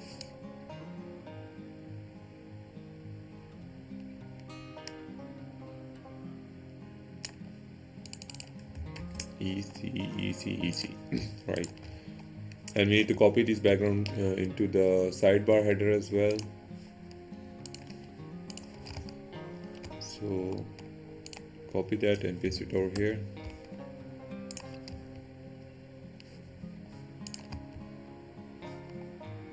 Alright, so actually we have added the padding on the root element, so we need to remove that and add the padding on individual items. So select the header profile, add a padding of 8 pixel, select the search input wrapper, add a padding of 8 pixel, select the add new room wrapper, select a padding and give it a padding of 8 pixel on the left and right. Same goes for the chat list, so we can go into the chat list, or we can actually wrap this up in a vertical stack and give it a height of stretch and change its padding to 0 for top and bottom and 8 pixel for left and right. Alright, and you can go back to the chat application, and so the chat component, and to test it out, let's change this chat message variant to is sent and add some more. So we can see that the styling is messed up, so to fix that we can actually add a scroll on the body element. So select the body element and go down to the overflow and select the scroll. So if you go to preview mode now, you can see that we now have a nice scroll for the body element, and rest of the content, the header and footer, are fixed. So that's it for the chat component, and we can now add the elements into the home page to actually add so we can now add those components to the home page to have the complete application setup. So search for the layout. Alright, and inside the layout component we actually need to have two variants, or we can say we can convert this chat into a horizontal stack, or we can just direct convertly to the slot. So this one should be named as main content. Alright, and if you go back to the home page, so for the home page we want the main content to be empty, so we can remove this chat from the slot. Alright, or we can actually add a dummy div for to have a white background over there. So we can add a vertical stack, have a height of stretch, and give it a background of white. Alright, and change its padding to 0. Alright, cool. And for the room application, so we can actually add a new page and give it a name of room chat, and let's rename it to room / square bracket room ID. Here we will have the same main section, which is actually a vertical div. Give it a width and height of 90 VW and 90 VH respectively. Change the background for the root element to background token, and same goes for the vertical stack. Inside the vertical stack we can have the layout component, and for this we need to activate we need to have the chat in the main content. So yeah, this should work fine. Right, so with that we now have the actual layout setup for the whole chat application. The only page that's remaining is the the profile page. So the next thing that we need to do is to actually build that out and add the components for the profile page. So after that, we will head over to the VS Code and connect it with the backend Supabase and to basically fetch the actual data and populate the actual data into these components. So let's just do that. Alright, so first of all, let's create the profile page. So let's name it profile and make sure the path is /profile, and let's change the background to the background token and add a vertical stack and let's change it width and height to 480 pixel as a width, and for the height we can change to hug content, and here we can add a title for the card. So let's add a text element and name it, zoom in a bit, and rename the content to update profile. Change the vertical stack background to white and have a corner radius of 10 pixel, and let's center the content. So it's already centered. We need to select the text element and change the width to hug content, change its size to 32 pixel and font weight to medium, change color to primary color, and let's add an avatar. So for avatar we need to, if you go back to the actual application and go to the profile page, then you can see that the avatar is displayed over here, but it has some nice functionality that when we click on this particular avatar, then it opens up the actual file explorer to basically select the particular file. So to do that, we need to have a separate component for upload avatar so that we can reuse that component across the application. So we will have a separate component for upload avatar. So let's first create that. Create a new component, name it upload avatar. Here we will have the avatar component, and yeah, simple as that. We will add the functionality of the file explorer or the input type file into this particular component later in the VS Code. So for now we need to have a separate component which will have the avatar inside of it. So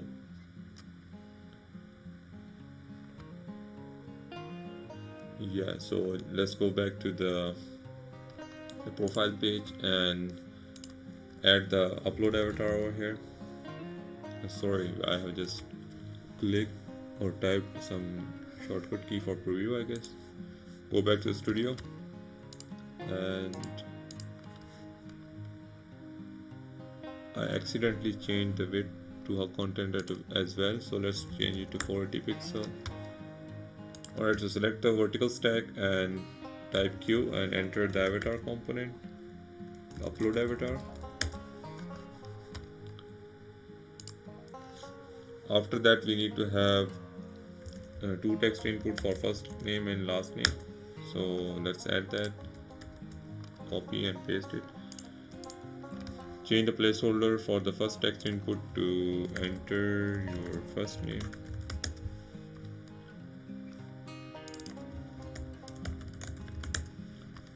And for the second text input to enter your last name.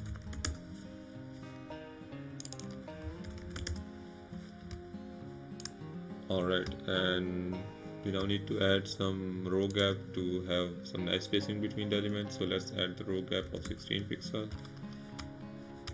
And below that we need to have a submit button. So let's add a button and give it a full width. So let's change its color to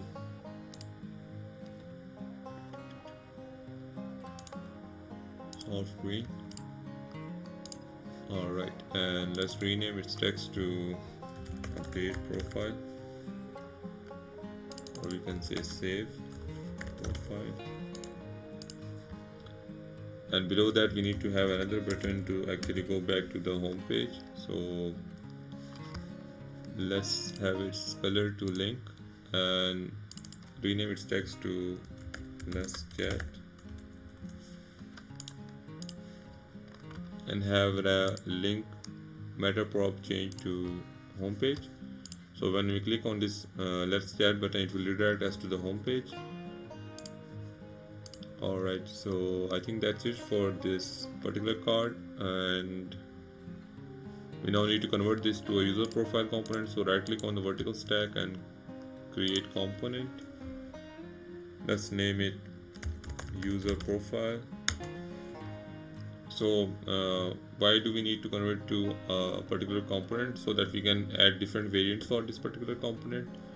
Because when we do upload an image, or when we want to update the first name or last name, then there might be possibility that an error occurred in our request.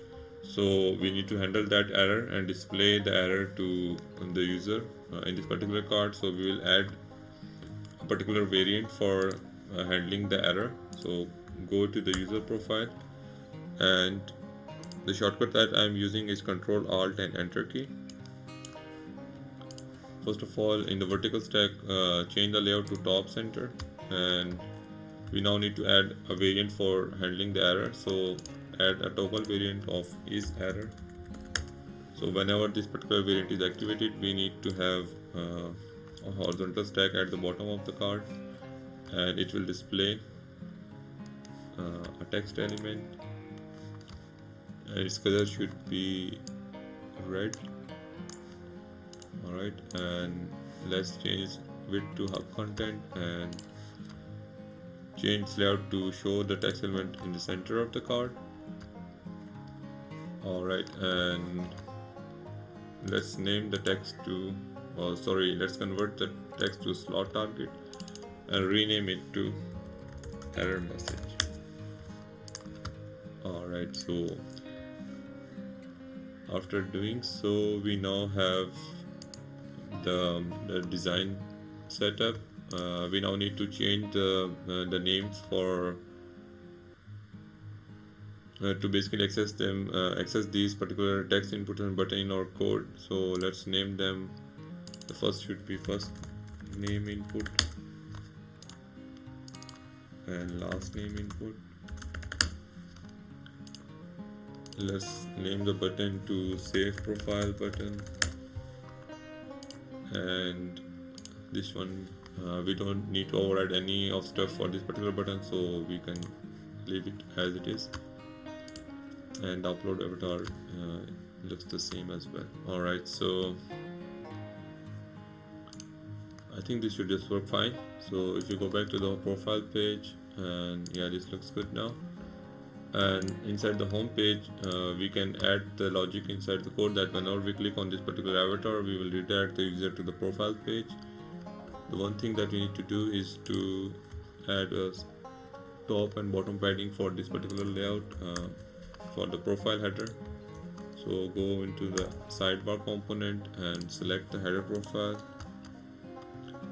Give it a top and bottom padding of 8 pixels. And let's change the user avatar size to 60 pixels as well. Same goes for the avatar inside the chat list. So let's change size to 60 pixels.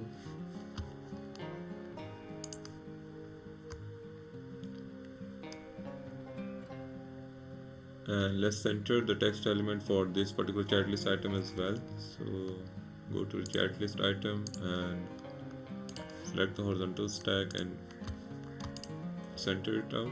And let's go back to the home page. This looks good now. We need to add a particular, let's add a bottom border of 1 pixel to separate the list item. So go back to the chat list item and select the root element and add the border bottom of solid 1 pixel and change its color to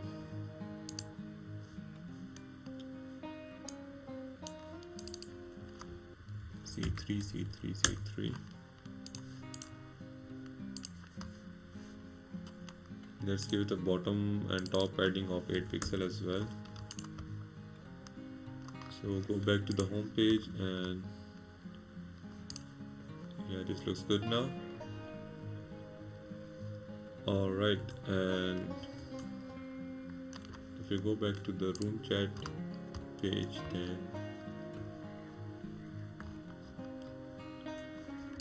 yeah, this looks good as well. So I think we have all the components set up and designed inside the Plasmic Studio. The next thing that we need to do is to actually sync these changes into our VS Code and basically connect it with the backend Supabase. So let's go to the terminal inside the VS Code and sync the changes. So npx Plasmic sync. So the first time it will take some time, so let's just wait for that. And when these particular changes are synced down, then we can go ahead and basically connect each of these components to the backend Supabase.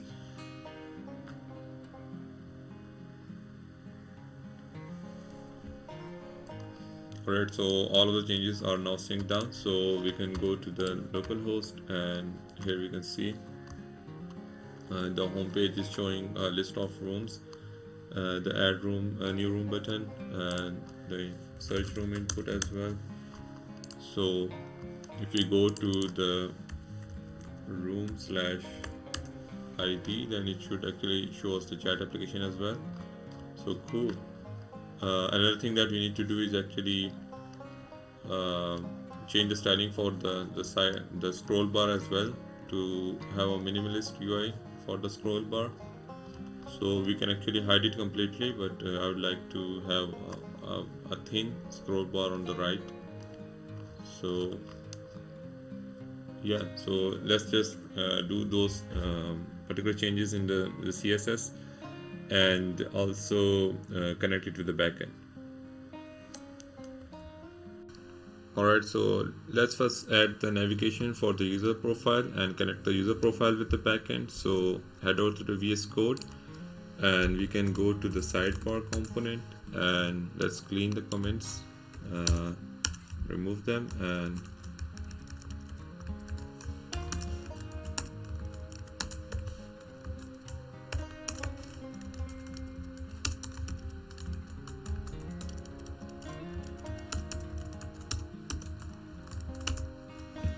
alright, so let's go to the sidebar component and check out the naming that we have added for check out the names that we have added for each element. So for header profile, its name is header profile with the capital case H. So we can type in header profile, because each element name is basically converted to camel case when we refer it inside the code. So we can say header profile, and when we can add the on-click variant. So when we click on it, then it should redirect us to the profile page. So before doing so, we can basically test the on-click event by typing or logging a test. So go back to the application and go back to the home page. So when we click on the home wrapper, then it actually logs the test. So let's just redirect to the profile page. So import the use router from the next and type router.replace, or we can say router.push/profile. So if you go to application and click on the header profile, it will redirect us to the user profile page, and here we can actually update the profile. So let's first add the functionality for the upload avatar, and also we have added a home page redirection on the Let's Chat button. So if you click on the Let's Chat, then it will redirect us back to the home page, and the redirection is working fine. Alright, so we now need to add the functionality for the upload avatar. So go back to the Plasmic Studio and check the name for that particular element. So we go to the user profile component. Here the component name is upload avatar, and it's a separate component, so we can directly go inside that particular component. And here we have named it as avatar, so we can go to the upload avatar component, clean out the commits, and here we will add the logic for basically uploading the image to a Supabase. Alright, so the first thing that we need to do is to add the file input to the upload avatar. So to do that, we need to actually add a wrap children prop on the root element. So what we want to do is basically add the input HTML tag or the input element with the current children. The current children is actually the avatar, so we want to have the input file inside the root element, so we can actually use the wrap children prop. It receives the children as a prop as the first argument, and here we can actually return a label, and inside that label we will have a children. That is the children is basically referring to this particular avatar, so it will render the avatar over here, and below that we need to have an input element. So its ID should be user profile avatar, and the same ID should be referred over here, HTML for user profile avatar. Input type should be file, and it should only accept files of type image.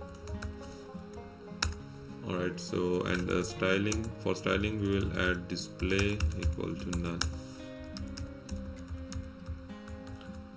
Alright, so if you go back to our application and click on the avatar, then it will open up the file explorer, and we can basically select that particular file, and after selecting that it will trigger the on change event. So let's add the on change, and let's add an event for handle upload image.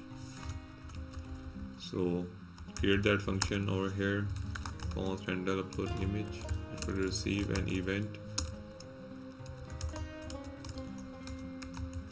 and we can add our logic over here to basically upload the image to the Supabase. So the first thing that we need to do is to check for the target files. So if we have if the user has selected any files or not.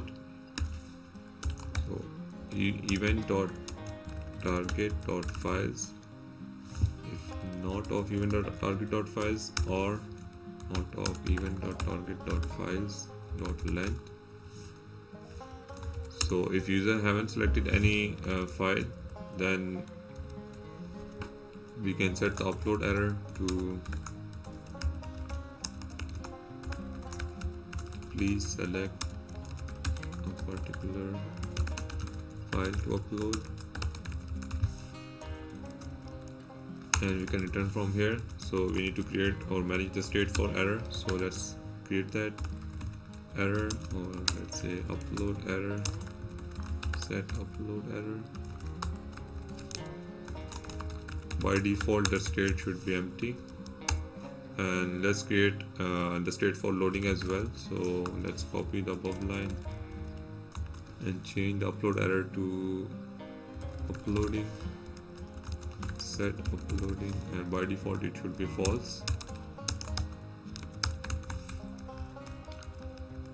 So whenever we click on, or whenever we click to select the file, then the file input, after selecting the file, so before uploading we'll enable those flags. So let's wrap the whole functionality into try catch, and the first thing that we need to do is to set uploading to true and set the upload error to empty. That is actually resetting the error. And if we have any error inside the try block, then we can set the upload error to error.message. And finally inside the finally block we can set the uploading to false.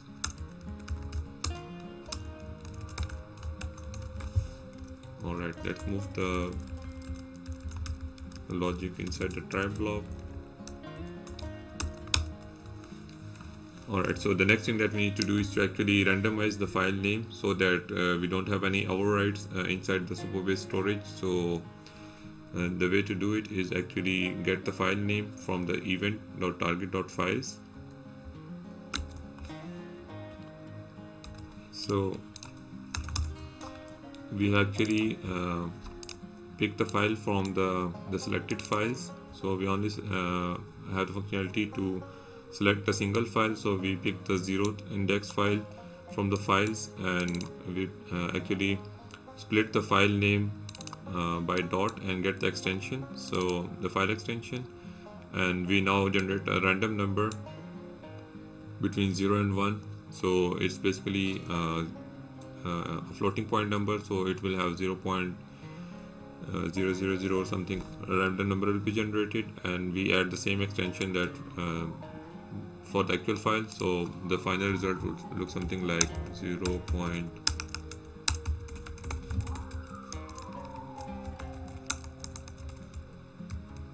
Right, and at the end we will have like .jpeg if we uploaded the JPEG file, or .png if we had uploaded the PNG file.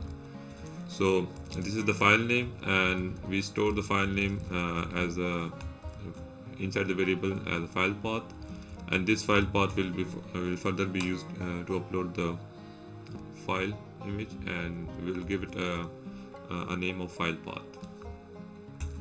So to do that, we will call the Supabase storage API. So type await Supabase.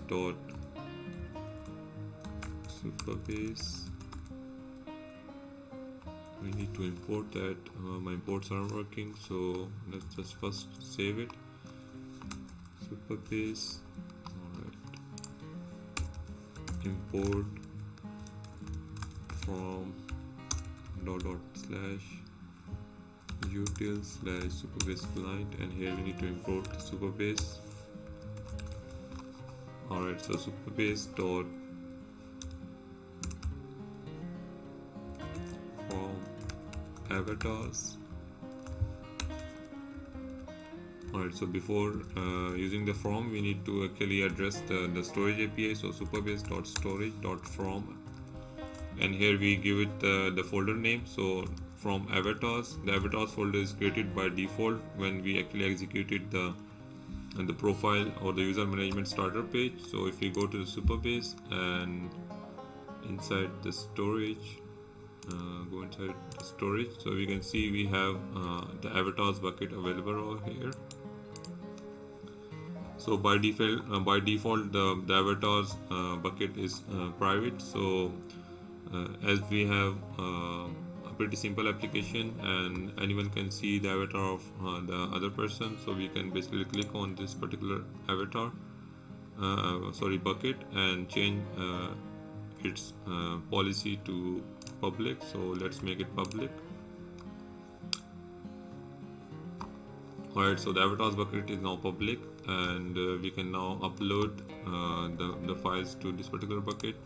So let's say supabase.storage.from avatars and .upload, and for the upload function, the first argument is the path and the second argument is the actual file. So for file path we will add the file path, and for the file we will add the actual file that we get from the target.files. So let's give it the file variable, and it will return the error if any error occur during the uploading the file. It will also return the data, so we don't need the data at the moment, so we can simply destructure the error and check for the error. So if there is any error, then we will upload the set upload error variable to error.message and return it from here. So if there is no error during the uploading process, then the file is actually uploaded to the Supabase avatars bucket, and we can get the public URL and set the public URL inside this component as a local state. So to do that, we need to actually call the get public URL function from the storage API. So to do that, we will do the similar stuff as we did for uploading. So we will call the await supabase.storage.from avatars bucket.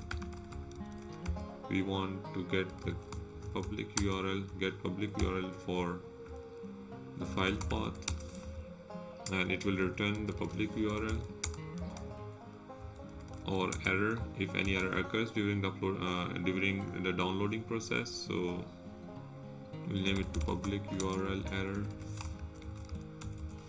So let's first check for the error. So if we receive any error, then we'll set the upload error to public URL error dot message and return it from here. If the public URL is downloaded successfully, then it will be available in the public URL variable, and we can actually set the avatar URL to public URL. And to have the local state, we need to create the avatar URL local state, set avatar URL.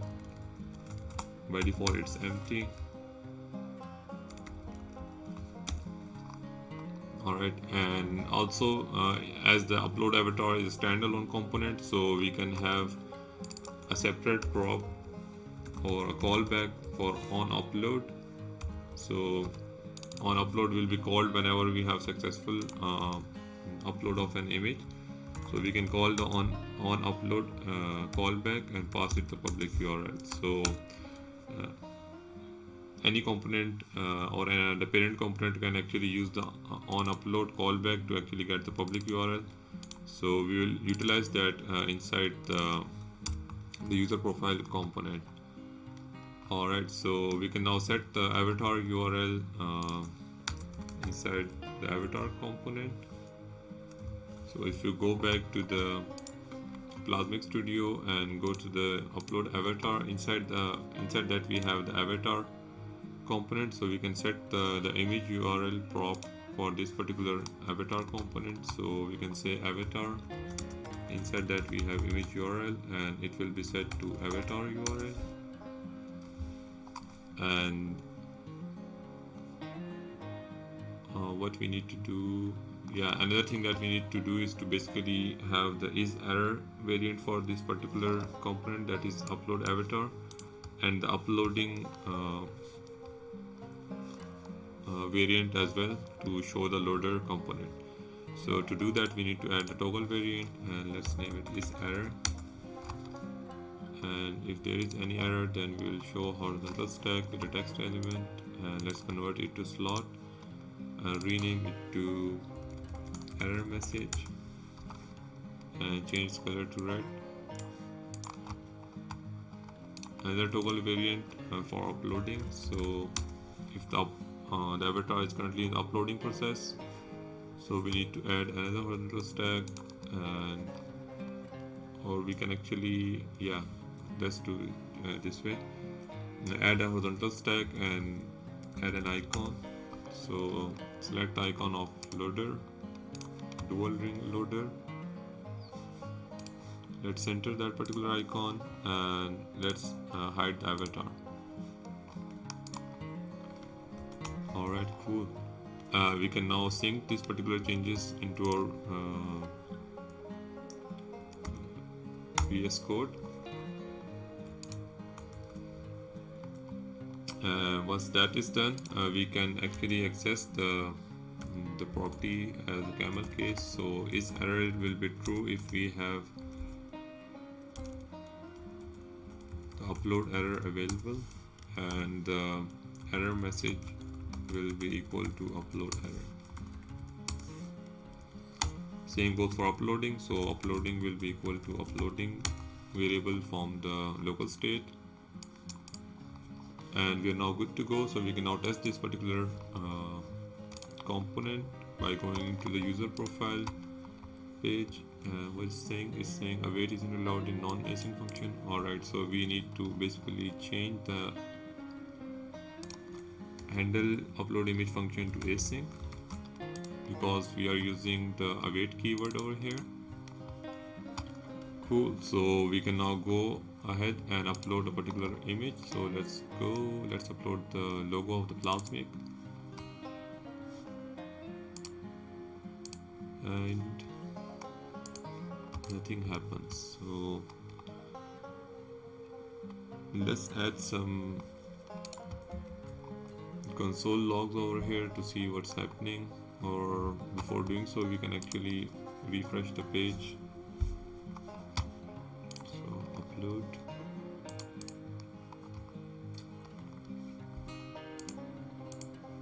or so nothing happens. On change handle upload image.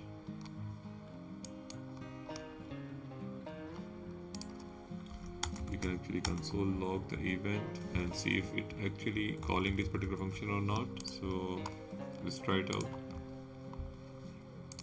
Image.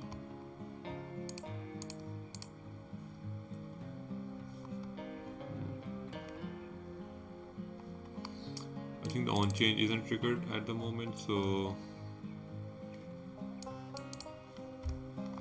let's try a different image. Yeah, it's actually calling that particular event.target.files. Here receive that particular file, and it should actually call the set uploading to true, and once that is true, then the particular variant should be activated for that particular upload avatar component.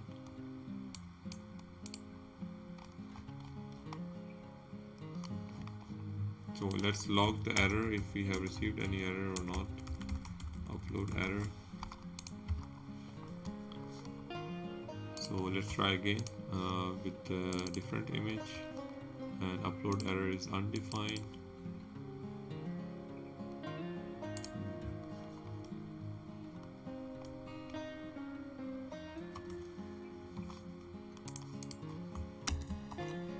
Alright, so after doing some debugging, I found out that I misspelled the target keyword. So we need to have event.target.files, and this should just fix it up. Another thing that we need to do is we have a custom prop that is on upload, so we need to check, add a condition before calling it. So we can condition the on upload. If it exists, then we should call it, otherwise it will throw an error that is we have called an undefined function. Alright, so after doing so, this should just work fine. So let's test it out. Click on the avatar and let's upload the Nextjs logo. So you can see a nice little indicator for loading, and once the loading is complete, then the image is shown up, and we can verify the image over here. So I had uploaded 2 images, one during testing and one is the Nextjs one. So this one was the uploaded during testing, and this is the one that we have as of now. So you can see we have 0.903. This is the random number that is generated, and the extension is used the same as we used for the actual file. That is the one that we actually uploaded from our local file system. So after that, it actually gets the public URL for this particular image, and we set that particular URL for the avatar image URL prop. Cool. So now that is working fine. We need to the other thing that we need to understand is that it actually upload the avatar. It doesn't store the avatar URL inside the profile, so we need to actually update the profile table with the public URL of this particular avatar URL. avatar image. So we need to go to the profiles table. We need to add we need to check if we have the avatar URL over there. Yeah, it exists, and first name last name column also exists. So we need to update the avatar URL and the first name and last name whenever we update the profile. So the next thing is to go ahead into the VS Code and add the logic inside the user profile. So let's clear the comments and restructure the component. And alright, so the first thing that we need to do is to add the local state for the first name and last name. So let's add that. First name, set first name is equal to react.useState empty, and same goes for the last name. Set last name, it's empty as well. And after that we need to connect this with the text input. So let's go to the Plasmic Studio and check for the names that we have added for those particular inputs. Go to the user profile and first name input and last name input. Alright, so first name input value is equal to first name, and on change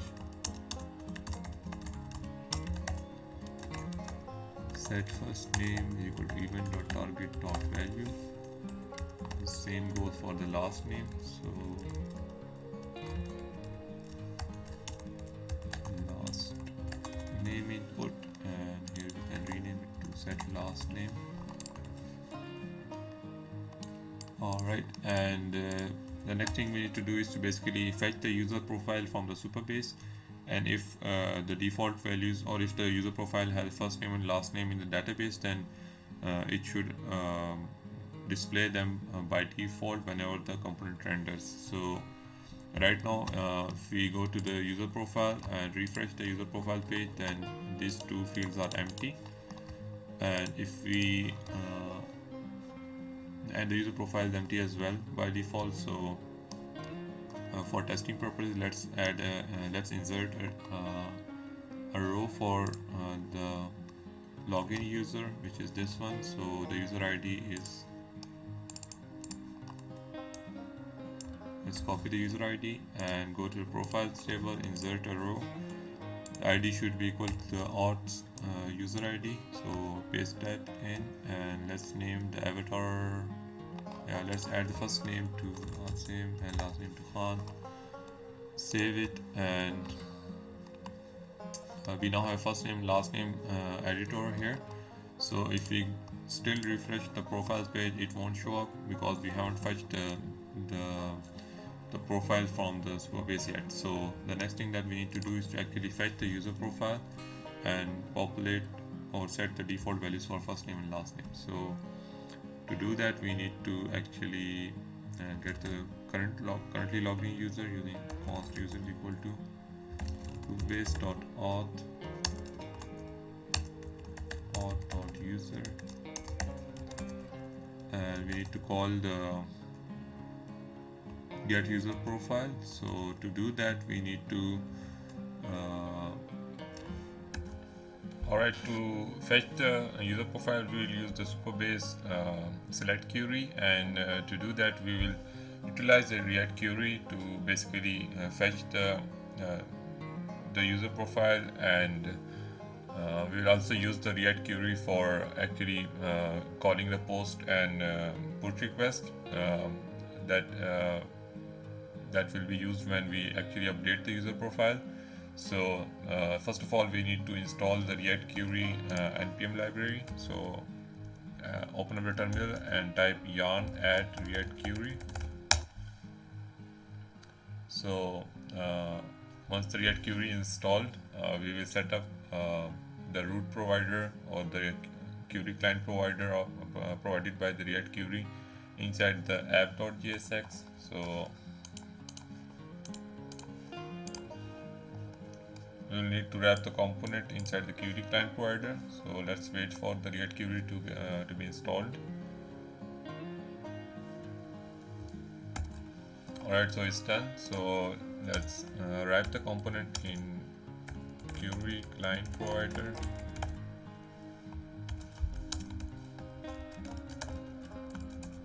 We can import the query client provider from React Query. So import from React Query and its name as query client provider. Also, we will pass on a client argument, and it should be defined as a separate variable. So let's define a query client above the app, and it should be new query client, which should be imported from the React Query.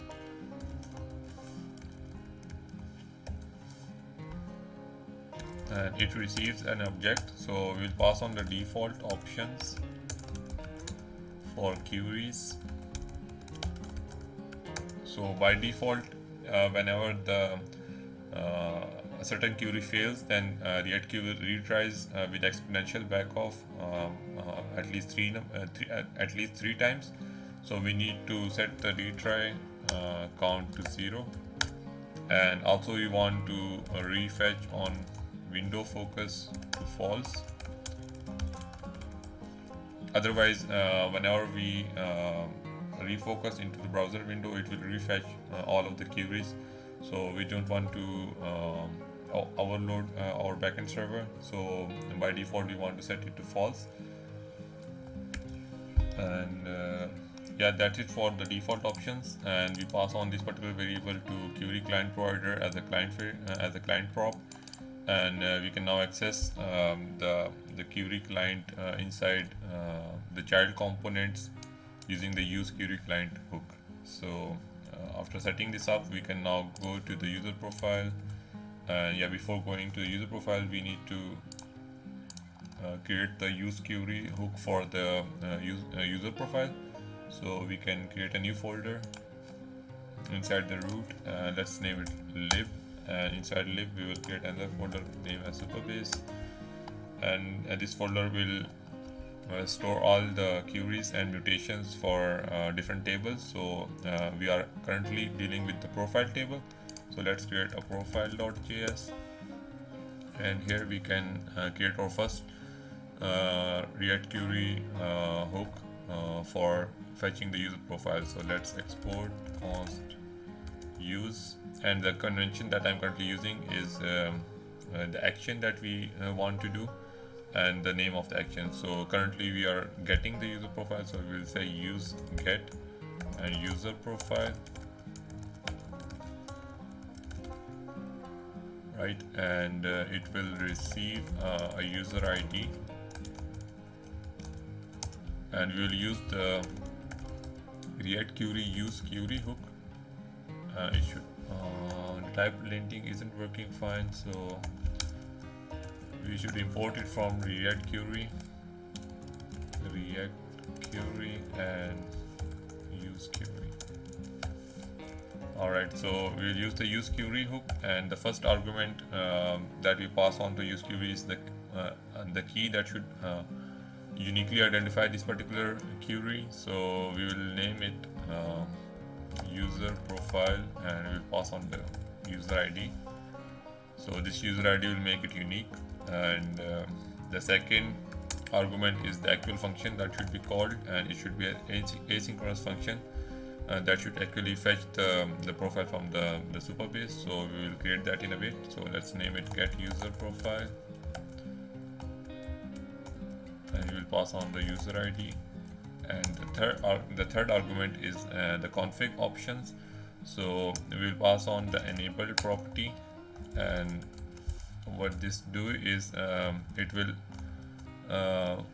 fetch the user profile only when the user ID is available. So if we pass on undefined or null value for user ID, then this particular function won't be called, and it will only be called whenever the user ID is available. So it's kind of like a check added on top of the use query, so that it will only fetch the user profile whenever the user ID is available. So let's create the get user profile function. So async function get user profile, and it will receive the user ID, and here we will call the Supabase await Supabase dot from profiles. Let's check its name as profiles or profile without s. Yeah, it's profiles. And await or from profiles dot select.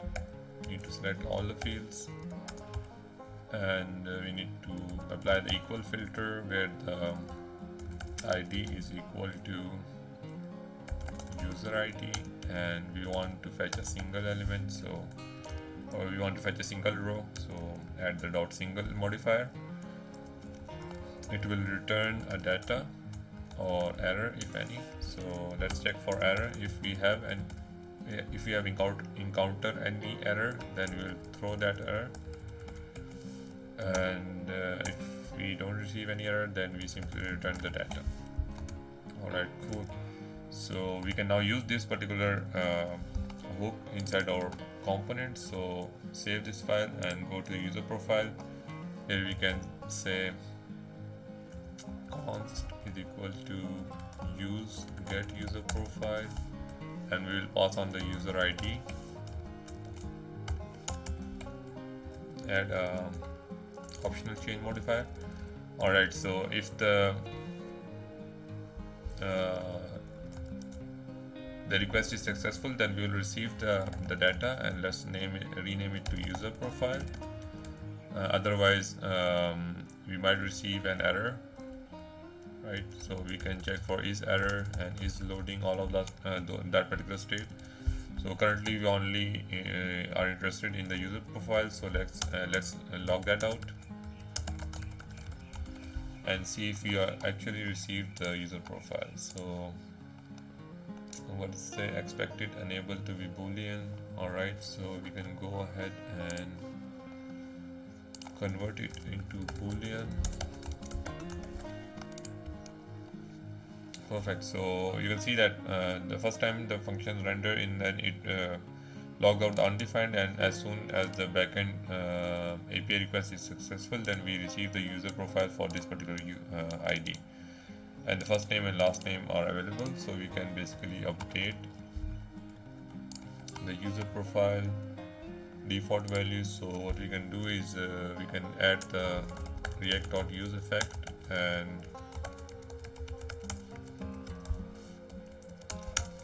the use effect will be called whenever the user profile is changed or it's available. So we can get the user profile is loading state,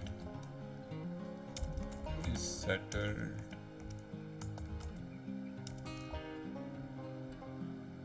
yeah, we can check for is loading. So user profile is loading.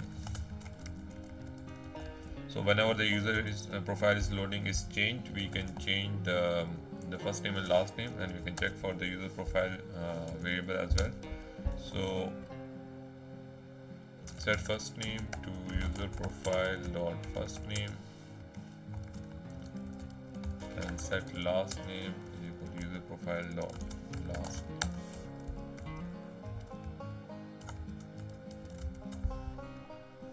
Alright, so if we now refresh the page, then it should populate the first name and last name for us.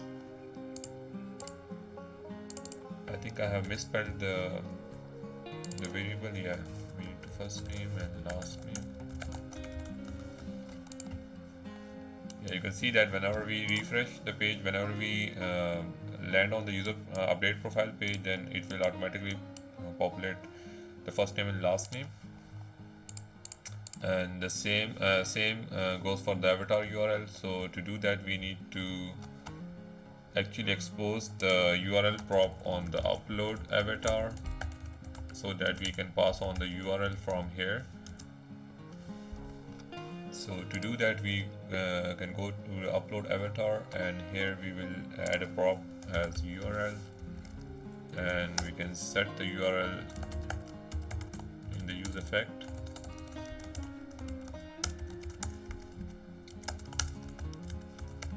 Alright, so whenever the URL changes, then we can set the avatar URL to that particular URL. And Yeah, this will just work fine. So you can pass on the URL from here. So to test it out, we can copy a sample URL from the browser, and let's pass on a static URL, and let's see if it's update. Yeah, it's working fine. And we can now pass on the URL from the user profile. So user profile.avatar URL, it's the default value. And another property that we previously exposed is the on upload. So it will receive the public URL for the image. So public avatar URL,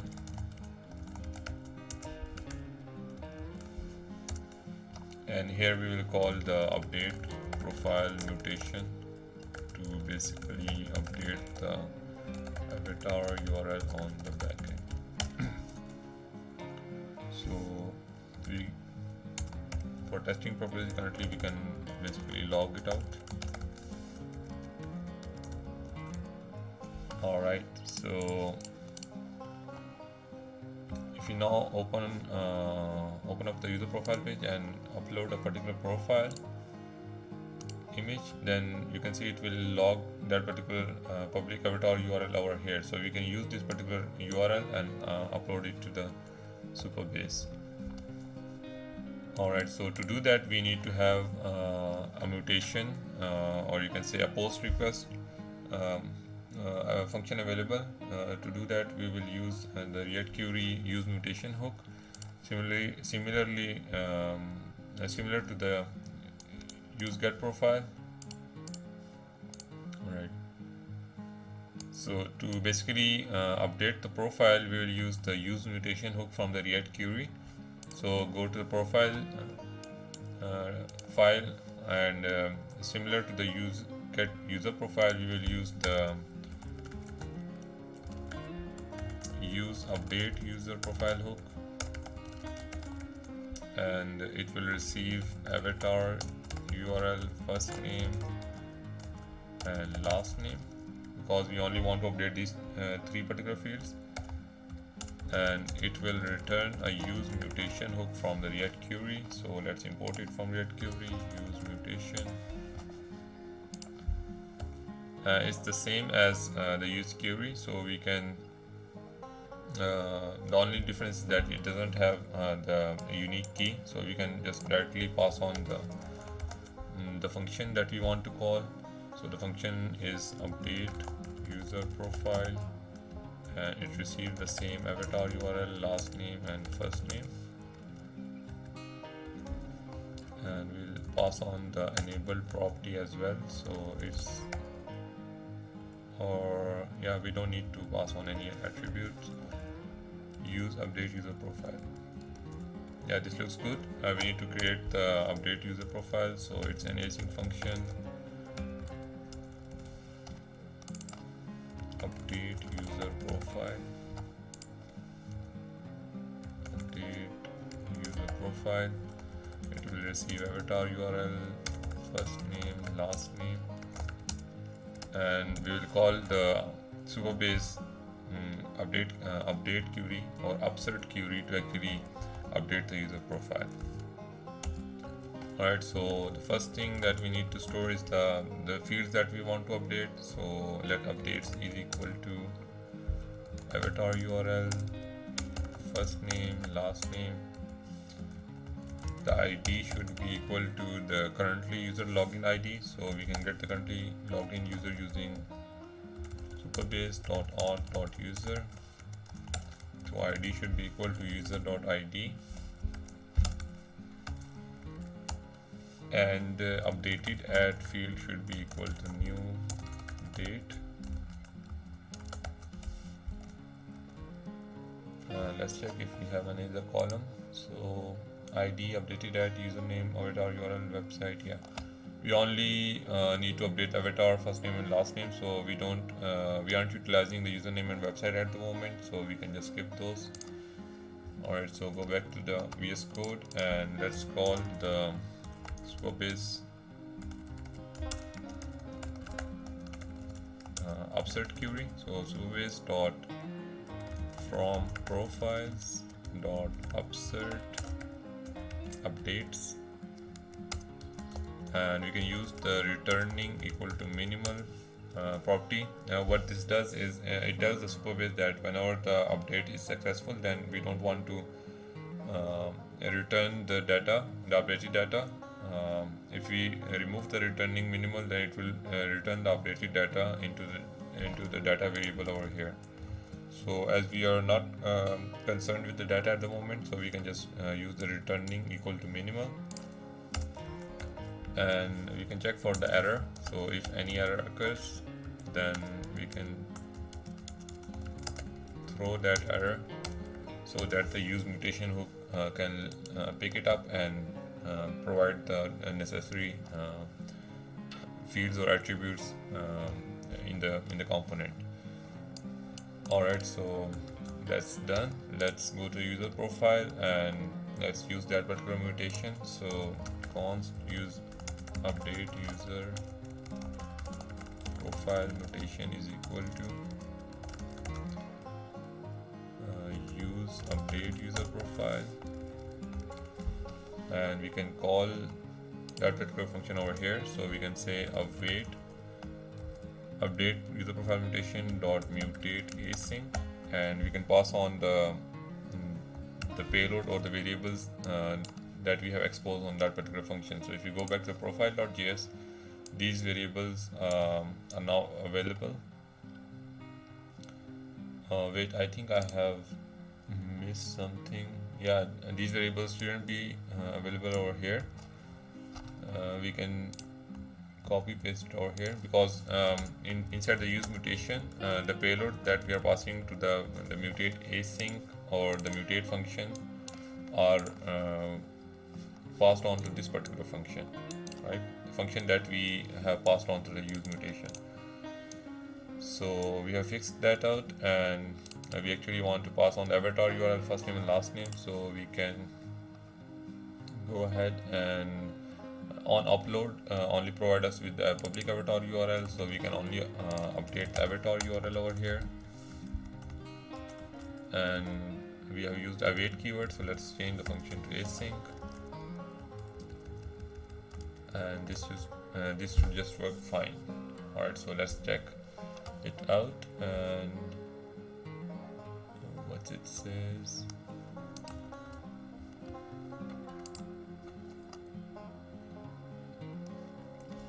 Cannot destructure property avatar URL of undefined as it is undefined. Profiles. Let's save this particular file. Alright, so let's refresh the page. Yeah, it's working fine. And once we upload this particular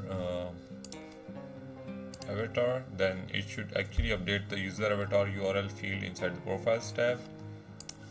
We can check that out in the network tab as well. So we have done the post request to v1/profiles and it is success. So we can go ahead to the Supabase profiles table and let's refresh the table, and we can see the avatar URL pop up over here. Yeah, looks good. So once that's done, we can now refresh the page, and the URL will be passed on as a default value, and the image should pop up over here. Another thing that we can do is you notice that it shows a dummy avatar before loading the actual profile. So to show a particular loader over here, we can use we can actually expose the loading property as well. So to do that, we will set loading to loading. So the default value can now be provided using from the parent component. So we can go to the user profile, and here we can set the loading equal to true for testing purposes, and you can see it will change the avatar to upload avatar to loading state. So here we want to set the loading state only whenever the user profile is loading, or whenever we are updating the user profile. So we can say update user profile mutation dot is loading. Alright, cool. So now if we want to refresh, then it will show a nice little indicator, loading indicator before loading the profile. Also, when we upload the image, then it should show the loading indicator as well. Alright, cool. So now the only thing that's remaining in this particular page is the update for the first name and last name. So go to the user profile page, and here we can override the save profile button on click console.log save profile. Go to the console tab and click on the save profile. Yeah, it's working. So we can now convert this to async function, and we can call the same update user profile mutate async function over here, and we can now pass on the first name and last name from the local state. First name is equal to first name and last name is equal to last name. Perfect. So if we now update our user profile, let's change it to learn with Asim. Click on the save profile, and the profile is now saved. And if we refresh the profiles table, then first name, last name should be updated. Alright, perfect. So that being done, we are done with the update user profile functionality. So if we go back to the home page, then we should be able to see the profiles on the summary table. So to do that, we need to update the profile summary in the sidebar header. So head over to the sidebar component, and inside header profile we want to, what we can say, we can go to the Plasmic Studio, go to the sidebar, and here we have exposed, we have renamed the avatar to user avatar, and the username slot is exposed as well. So we can directly call the username on the sidebar component. So let's say abcdf, and it should rename it to abcdf. Alright, and another thing is the user avatar. So user avatar image URL is equal to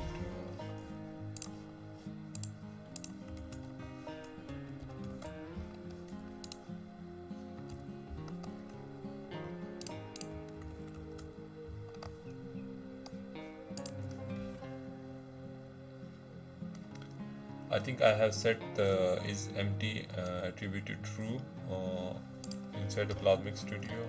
Yeah, we need to override that as well. So let's set is empty to false. Yeah, it's working fine. Alright, so we now need to override this with actual data. So the username should be equal to user profile dot first name and last name. So let's get that const, let's copy that from user profile. So you can say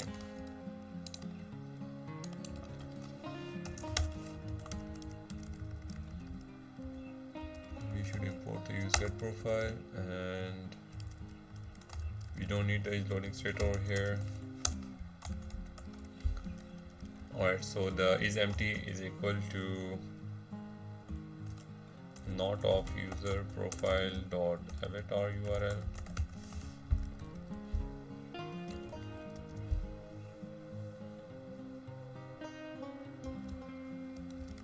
and the image URL is equal to user profile dot avatar URL. Alright, also the prefix text is equal to, so first of all we need to test it out. So let's say it's D, and the is empty is true. Supabase is undefined. Let's import that. Alright, so it's picking up the prefix text from the code. Alright, so the prefix text should be user profile dot first name and then user profile dot first name 0.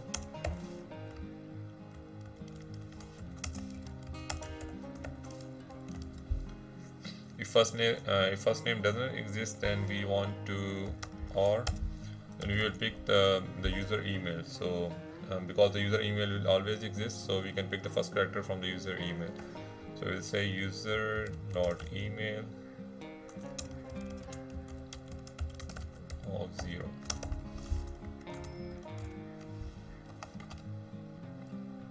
Alright, so to test this functionality, let's remove the profile image from the database. So let's remove the avatar URL, and let's remove the first name as well and last name as well. Alright, cool. So if we refresh the page, then current read property email of null. Alright, so we should add optional chaining.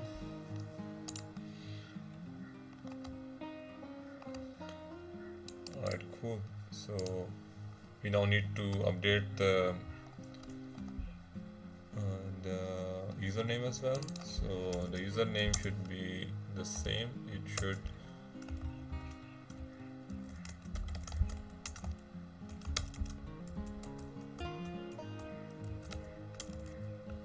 user profile dot first name or empty,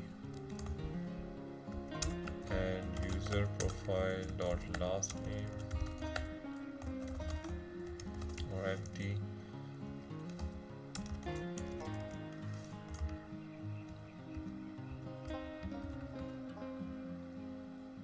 It should display the username, first name, last name if user profile dot first name exists.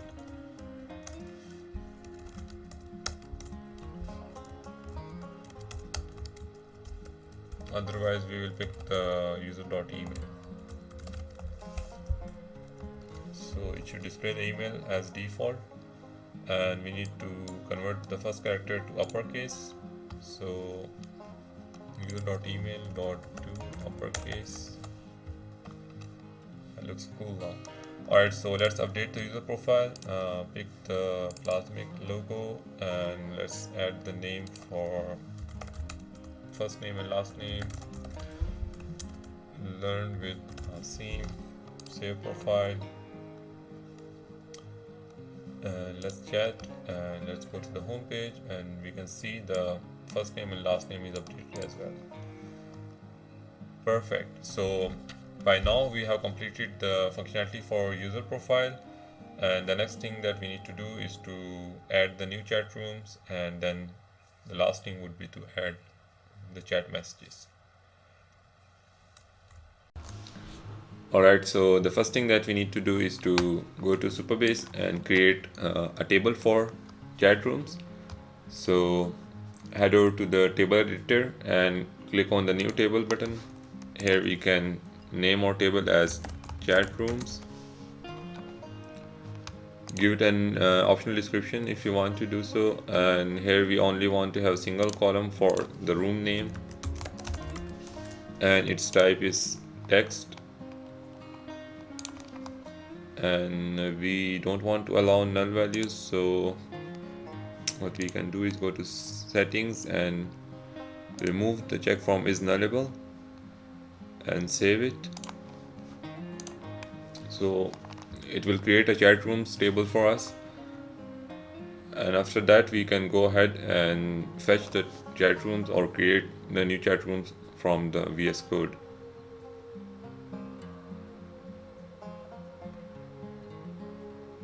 Alright, so the table is created, and let's add a dummy row for now. So let's say the chat room is dev room, dev test room, save it, and now we can go to the VS Code, and here we can basically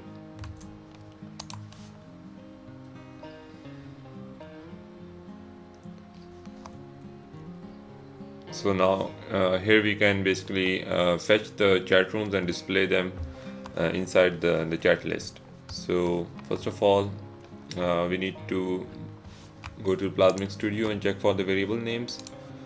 So inside the sidebar, we have vertical stack of chat list. So inside chat list component, we are rendering the chat list item inside the root element. So we can go to the chat list, remove the comments and format the component.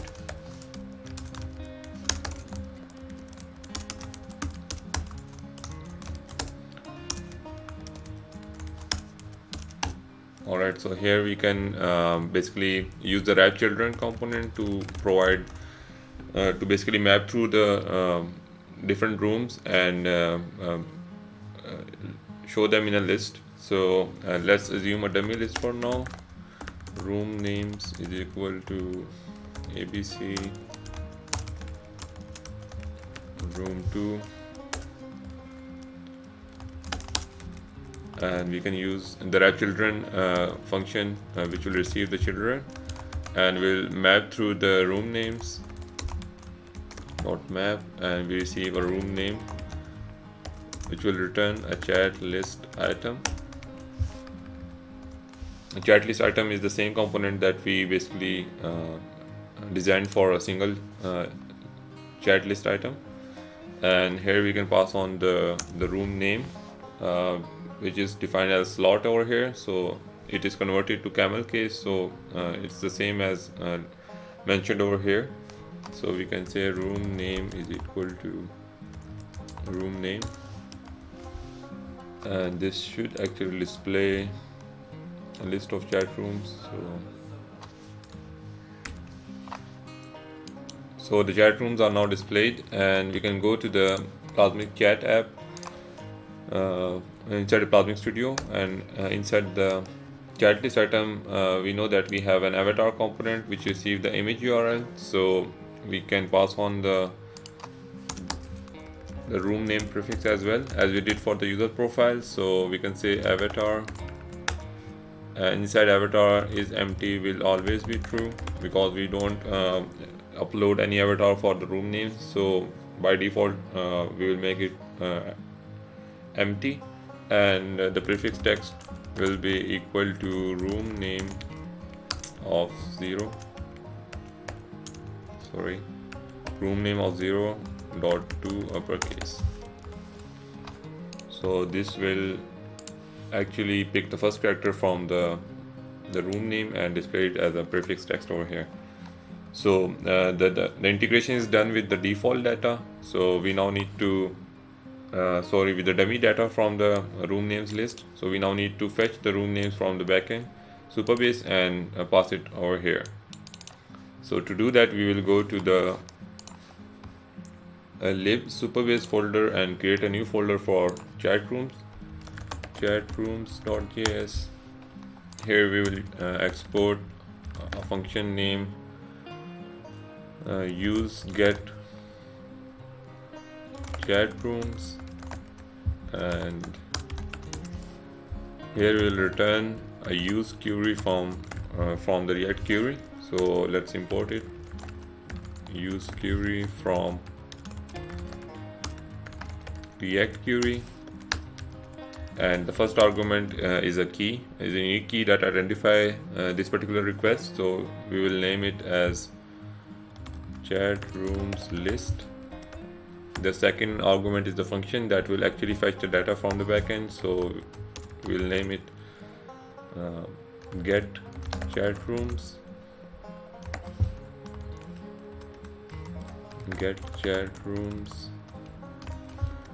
and the third option is the configuration. So by default enabled is true, so we won't need to change anything over here.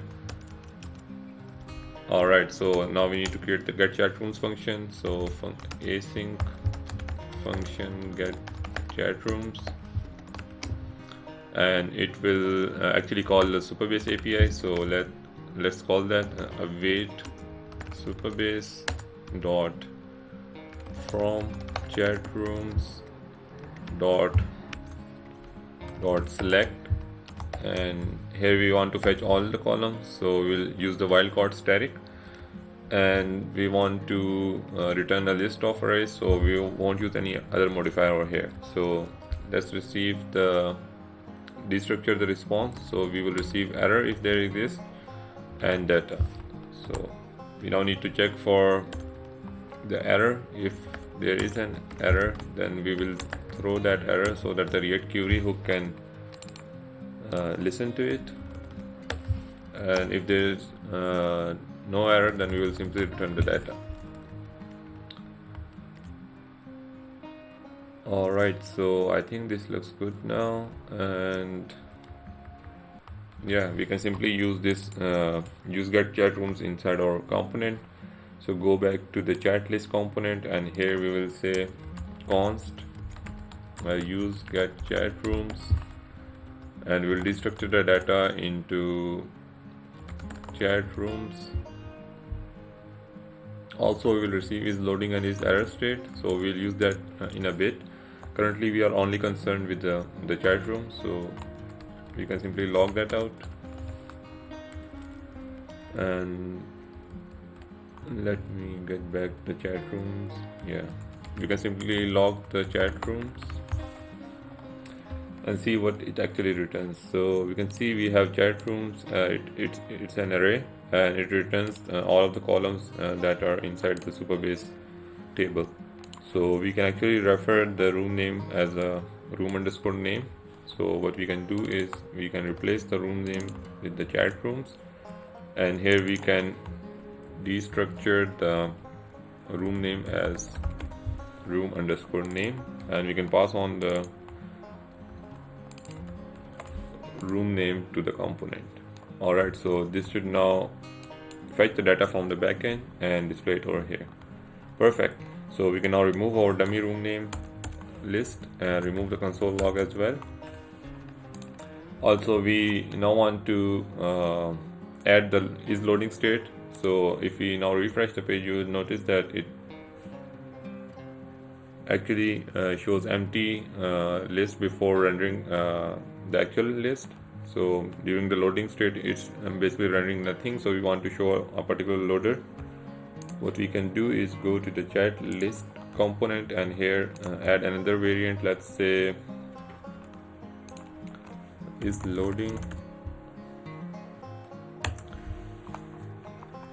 and for that to work, we need to wrap the chat list items inside the wrapper component, so that we can basically hide the whole wrapper component for loader. Yeah, you will understand once that's particularly done. So what we need to do is first of all select the base variant and remove these elements, because these are just dummy elements. We are already overriding them inside our root element using the wrap children. So what we need to do is wrap this particular component in vertical stack, right click on the root element, copy the style, and go to the vertical stack and paste the style.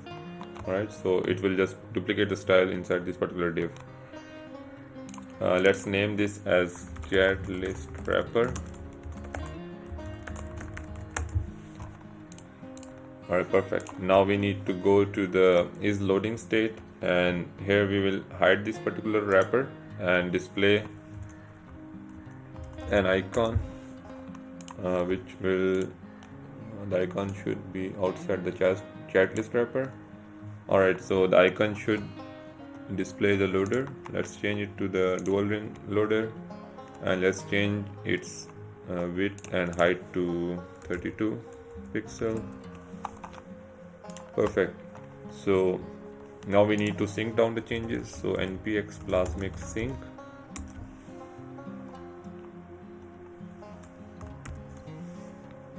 Alright, so the changes are now synced, and if you go back to the application, then you will notice that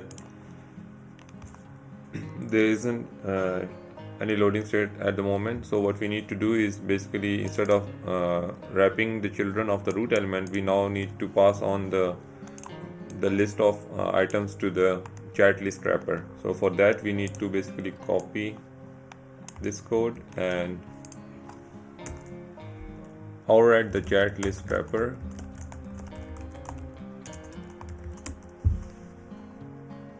and basically use the same wrap children over here.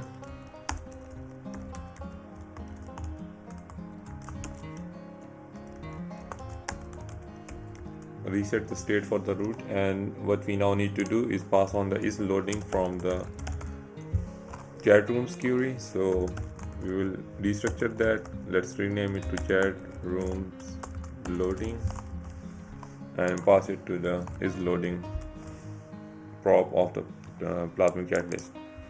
Alright, so what we need to do is go refresh the page, and it should now show the loader icon. Yeah, it's working fine.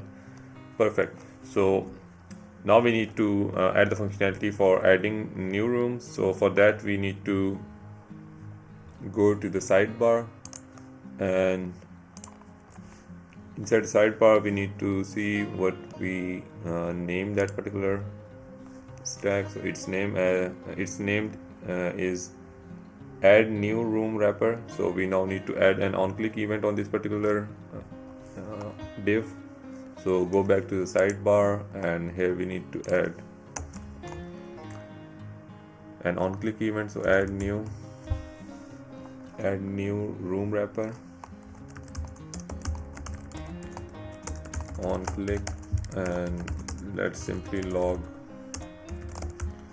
add new room. So go back to the application and click on the add new room, and we can see it actually working. So we now need to connect this particular event to actually create the room. So first of all, we need to open up a prompt, a basic prompt. We can actually do some nice little things like showing a nice dialogue and all those stuff. So because we only have a single field, that is a text field for the chat room, so we will use a simple prompt, the native prompt function. So what we can say is const room name is equal to prompt, and here we'll say please enter the name for chat room. If not of room name, then simply return. Otherwise we will for now log the room name.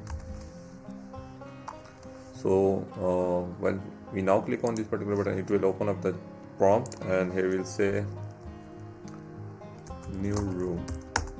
Yeah, and it's logging it over here. So we now need to pass this particular room name to a post request or Supabase insert query to actually insert that particular row inside the table.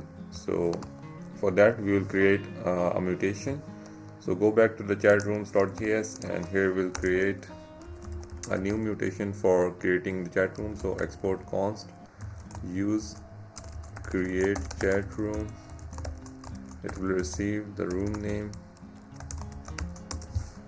and I remember we don't need to pass the actual arguments over here, but instead we will pass this argument to the use mutation hook.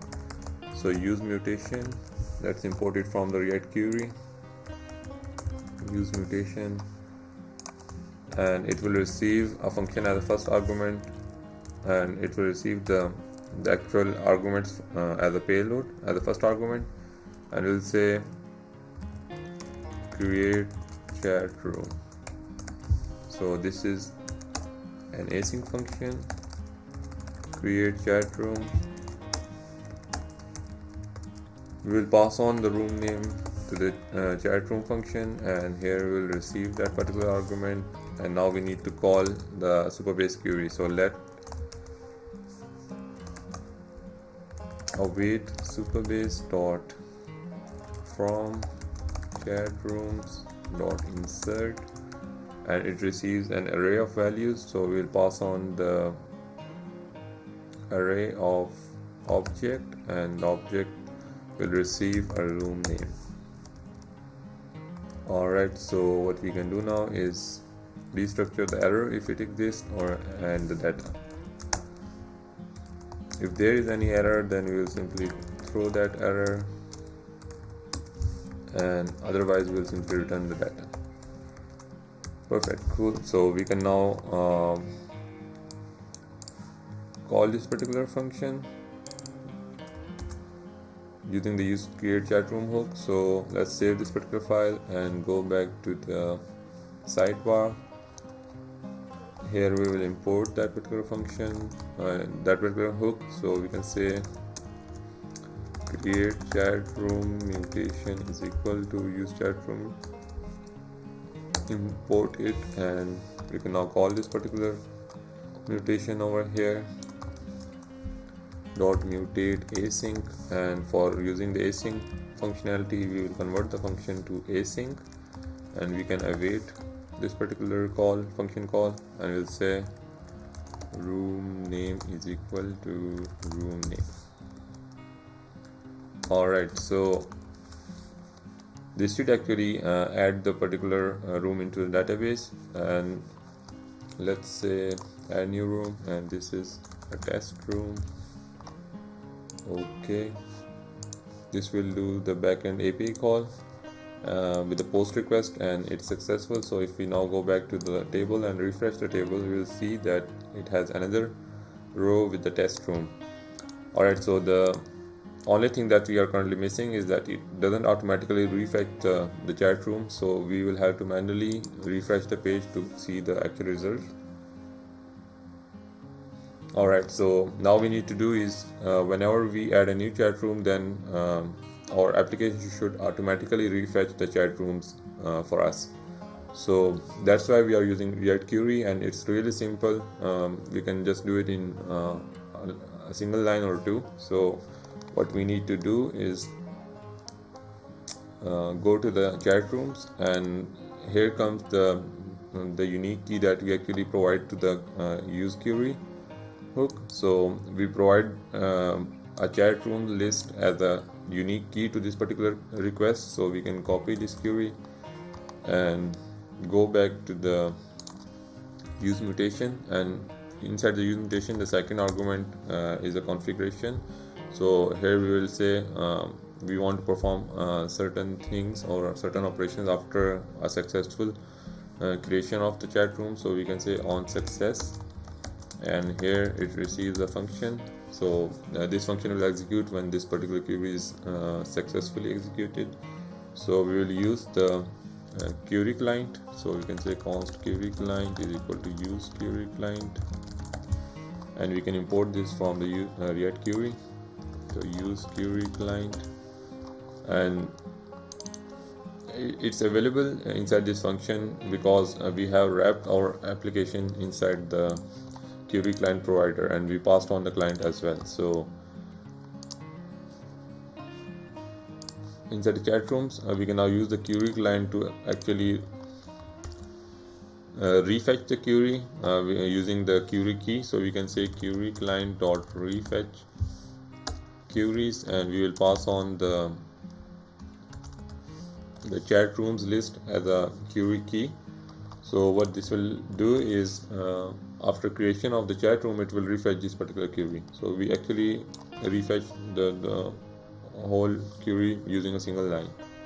Alright, so let's test it out. We can say add new room, and this one is room created. Okay,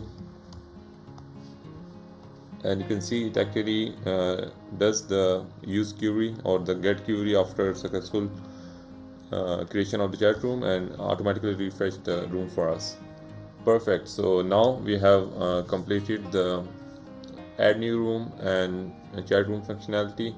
So the last thing that we need to do is to basically add the chat messages and open up the chat when we select the particular chat room.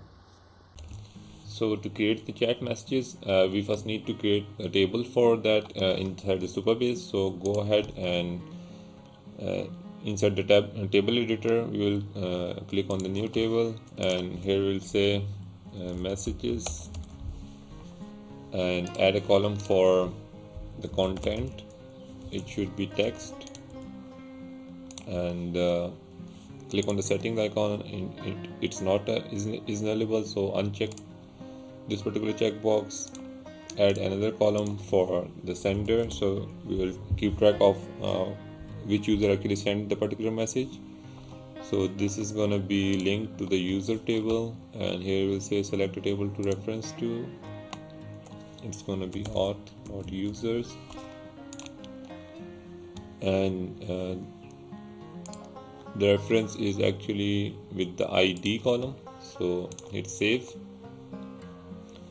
It's is non-nullable as well, and another column that we now need to have is actually the room ID. So we need to keep track of the room ID which belongs to this particular message. Sorry, it's the reverse. The message, which room ID does this message belongs to? So we will say room ID. It's a foreign key as well to the chat rooms table, and it's gonna be referenced with the ID column. So hit save. It's non-nullable as well, and another thing that we need to store is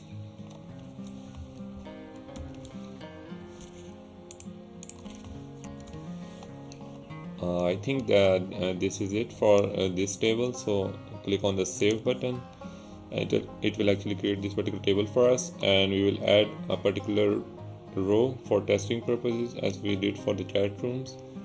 So wait for it, and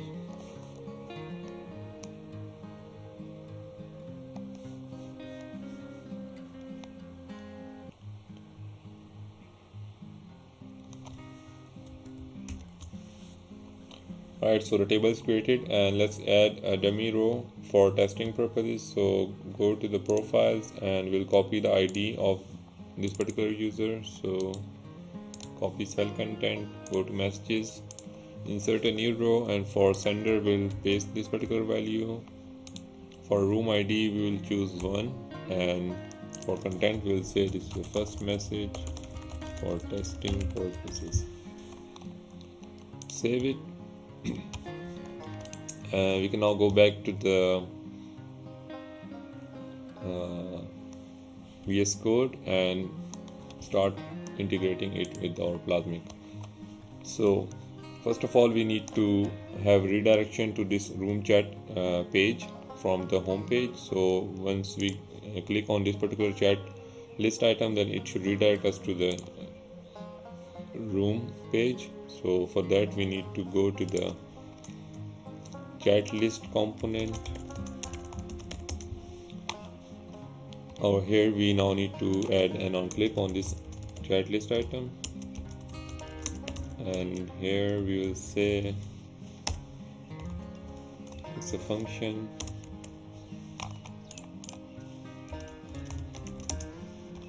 So we need to import a router from next router, and we'll say router dot push, and here we will pass on the path. So it's room/room ID, and the room ID is going to be available over here like this. Alright, so now go back to the application and click on the dev room. So it automatically redirects us to the chat room page, and here we'll see a dummy chat from the Plasmic Studio. So we now need to override these props and show the actual data from the backend Supabase. Alright, so first of all we will override the room name and the room avatar as it is available over here. So for that we will go to the rooms page. Inside the room, go to room ID, clean up the comments.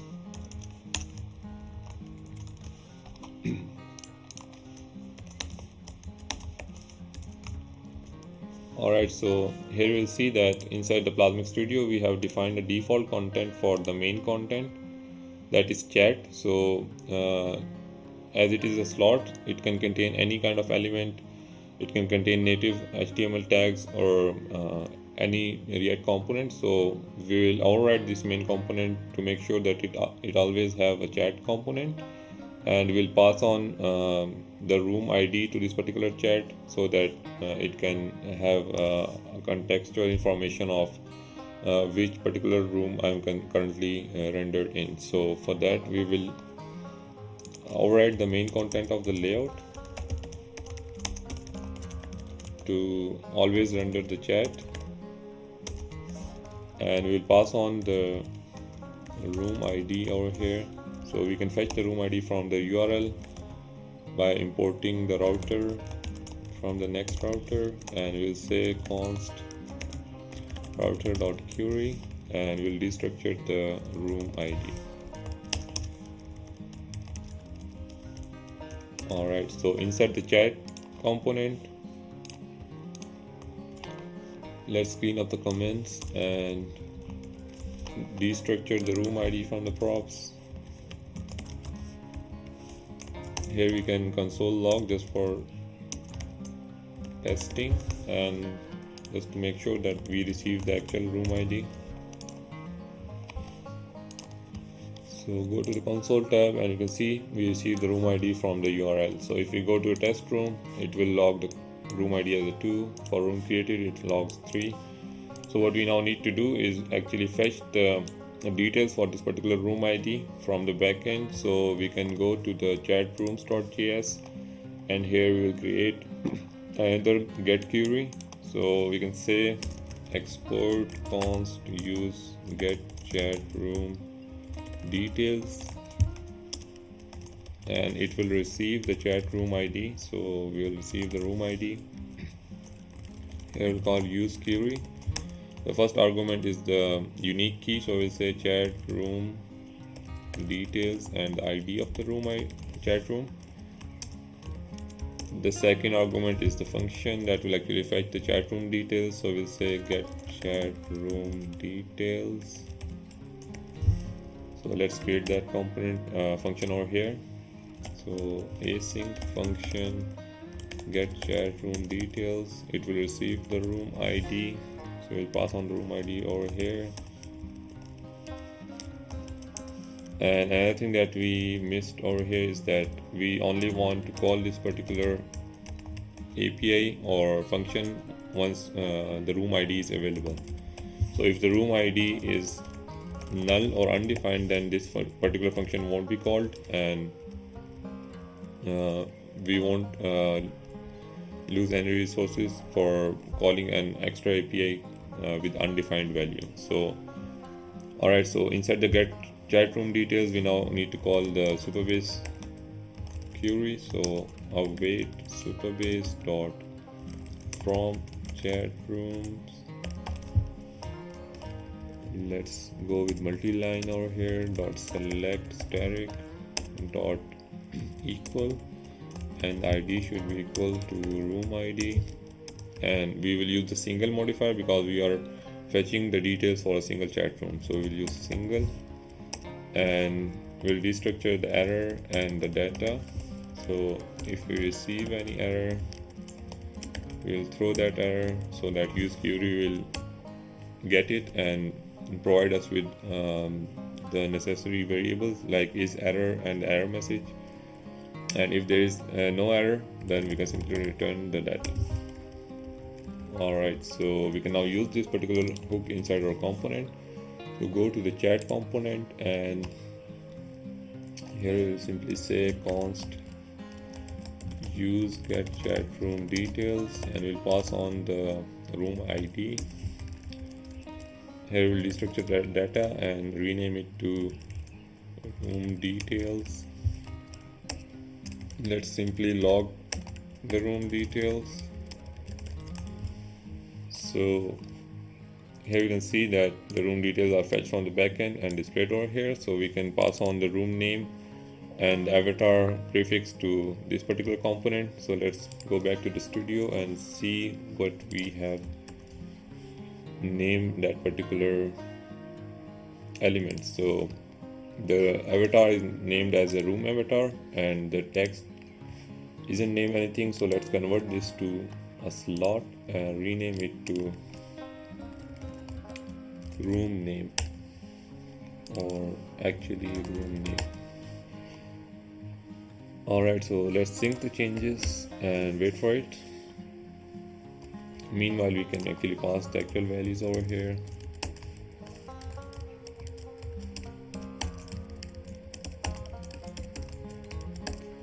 Alright, so inside the room avatar, we need to have is empty as always true, because we don't have any avatar for the room name or for the room. So this will always be true. And another prop is the prefix text. So it's going to be room details dot room name of 0 dot to uppercase. This should now display the first character over here. Perfect. And we now need to provide the room name as well. So room details dot room name. Alright, cool. And another thing that we need to do now is to actually display the actual chat messages inside the body. So for that we need to go to the Plasmic Studio and identify the elements. So inside the body we are actually rendering the chat message. So we need to override the body, and over here we will say body, and we will use the wrap children. It receives children as a first argument, and currently the children contains all of these elements from the Plasmic Studio. So we can actually use this to as you have seen inside the chat room chat list or the chat room list on the left. So we can use the wrap children to basically map over the messages and display individual messages inside the body. So for that we actually need to fetch the chat messages from the backend and display them over here. So it has some little caveats inside the Supabase. So the thing that's restricting us currently is that we need to have the username. Alright, the username, the user avatar, and content and the created ad. So the content and created ad comes from the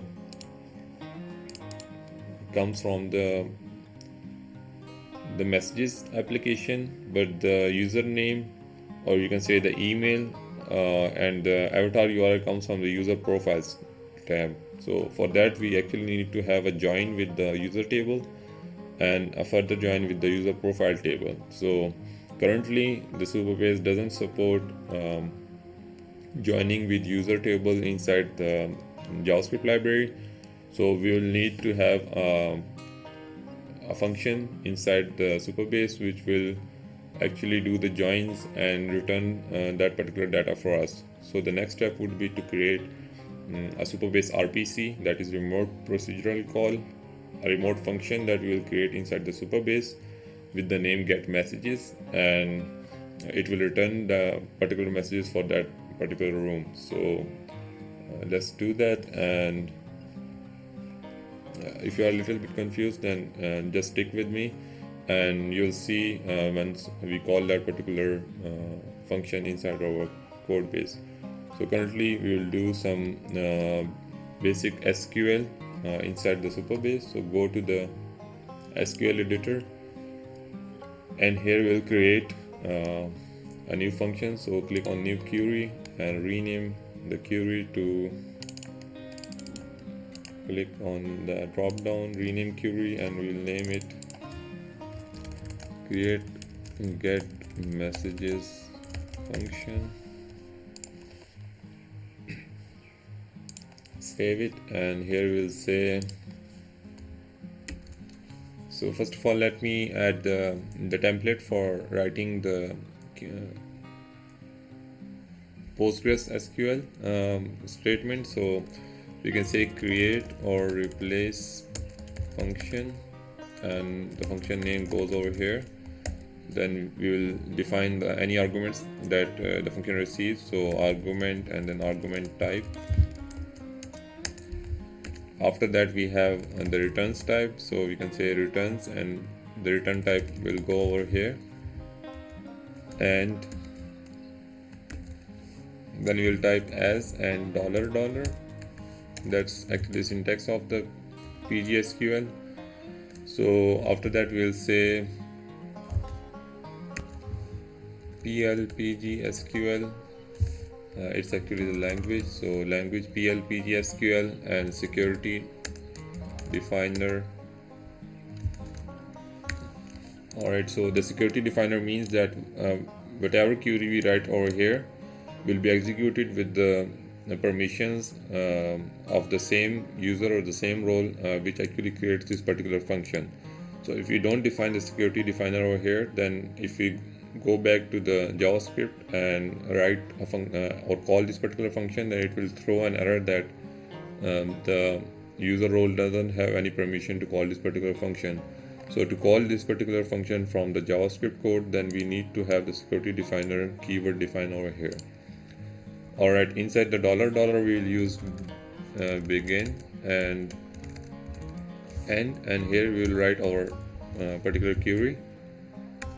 Alright, so we need to actually return query, and the query is select, and we'll say message dot id, and we need messages dot content, and also we need messages dot created at.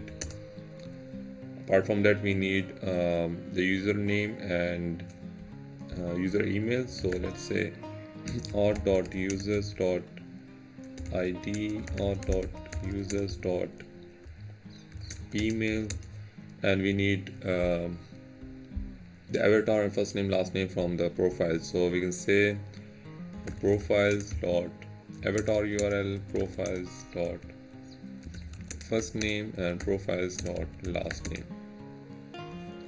Alright, so to actually pick all those values from table, we need to actually join the messages table with the user table and then user with the profile. So the way to do it is from messages inner join auth.users on messages.id equal to auth.users.id, and we need to have another join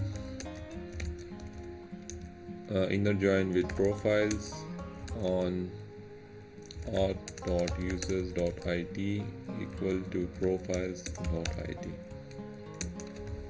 So let's restructure the query a bit for better readability. So from messages inner join auth.users on messages.id, I think here we need to provide the sender. So messages.sender equal to auth.users.id. Inner join profiles on auth.users.id with profiles.id. Alright, cool. And we only want to return the messages for particular room ID, so we can say where messages.room ID is equal to room ID input, and this is particularly the argument that will pass on to our function. So we can say the argument name is room ID input, and the argument will be int, and we can name our function as get messages, and the return type is actually going to be defined by the columns that we return from here. So if we return a single table, let's say we only return the columns from the messages, then we can simply set the return type to be as a collection of messages. But here we have inner join with multiple tables, so the result is a little bit complex. So for that we need to define the return type as a table, and we will define the column names and the types for those particular columns individually. So what we can say is the return type is table, and it has columns. So the first column is ID, or just ID. Its type is big int. The second column is content, and its type is text. Alright, so the third column is created at, and we'll define the type over here. So we don't know the type at the moment, so we will write another query to get the exact type of these particular columns. So we can left it as a placeholder over here, so we'll add that in a moment. Another after the created at, we have sender ID, then we have sender email, then we have the avatar URL and first name and last name. Alright, so to get the actual types of these particular columns, we will write another query. So click on the new query, and Let's rename this query to get column types. Save it, and here we will write the query to get the actual column types. Alright, so I have copied the query from my previous project, and the query looks something like this. Inside the Postgres, we have different schemas. So inside the public schema, for this particular table, that is messages, we want to get the column name and its data type. So when once we execute this particular query, it will return the data type for each column. And here we can see that the created at column name data type is timestamp with time zone. So we can just copy this, or we can just get it from here and paste it inside our query. So for the created at, we have timestamp with time zone. The sender ID and sender email comes from the user table. So we can go back to our query and rename the table name to users, execute it, and I think the users table exists in auth schema. Yeah, over here we can see that the ID is UUID and the email is character varying. Alright, so we can go back to the function here, rename the type to UUID for the ID, and for email it is character varying. Perfect. Now the avatar URL and the other two columns are from the profiles table. So go back to the query, rename the schema to public and table name to profiles, execute the query, and here we can see the avatar URL is text, first name and last name is text as well. Alright, so we can say text and text. Alright, so let me just for testing purposes show you what actually the error is once if the return data type doesn't match with the actual value. So if let's say we say the last name is int, so if we execute this particular query, it should throw an error, and the syntax error near. So we are missing something, I guess. Let me check. Create replace function, get messages, returns table. Let's add a semicolon over here as well. Execute it, and syntax error near end. And what does it say?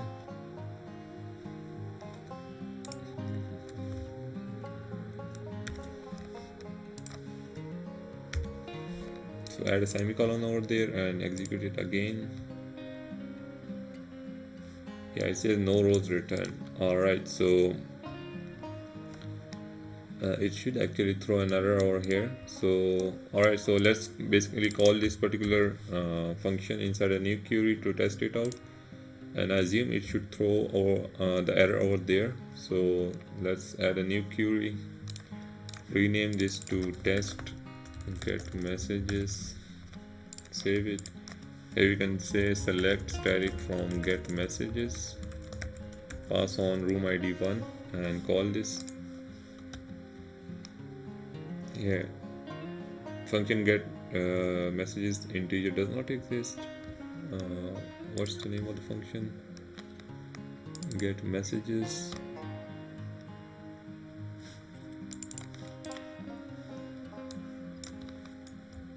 Let me execute this again.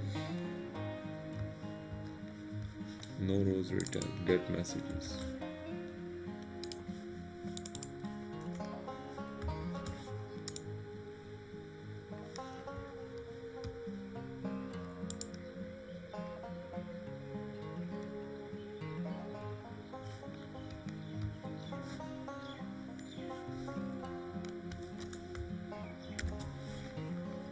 Alright, so let me go back to the create function and drop the function if it exists, and then create a new function again. So let's execute this query and see if it works. So no rows return, and let me go to the database and functions and see if it is listed over here as well. So yeah, get messages, and the room ID input is integer and it returns the record. Alright, so let me go back to the SQL editor, test this particular function get messages. Alright, so I'm basically typing triple S, sorry for that. This should just work now, and it should actually return this particular error that I was mentioning a bit earlier, that the structure of the query doesn't match the function result type.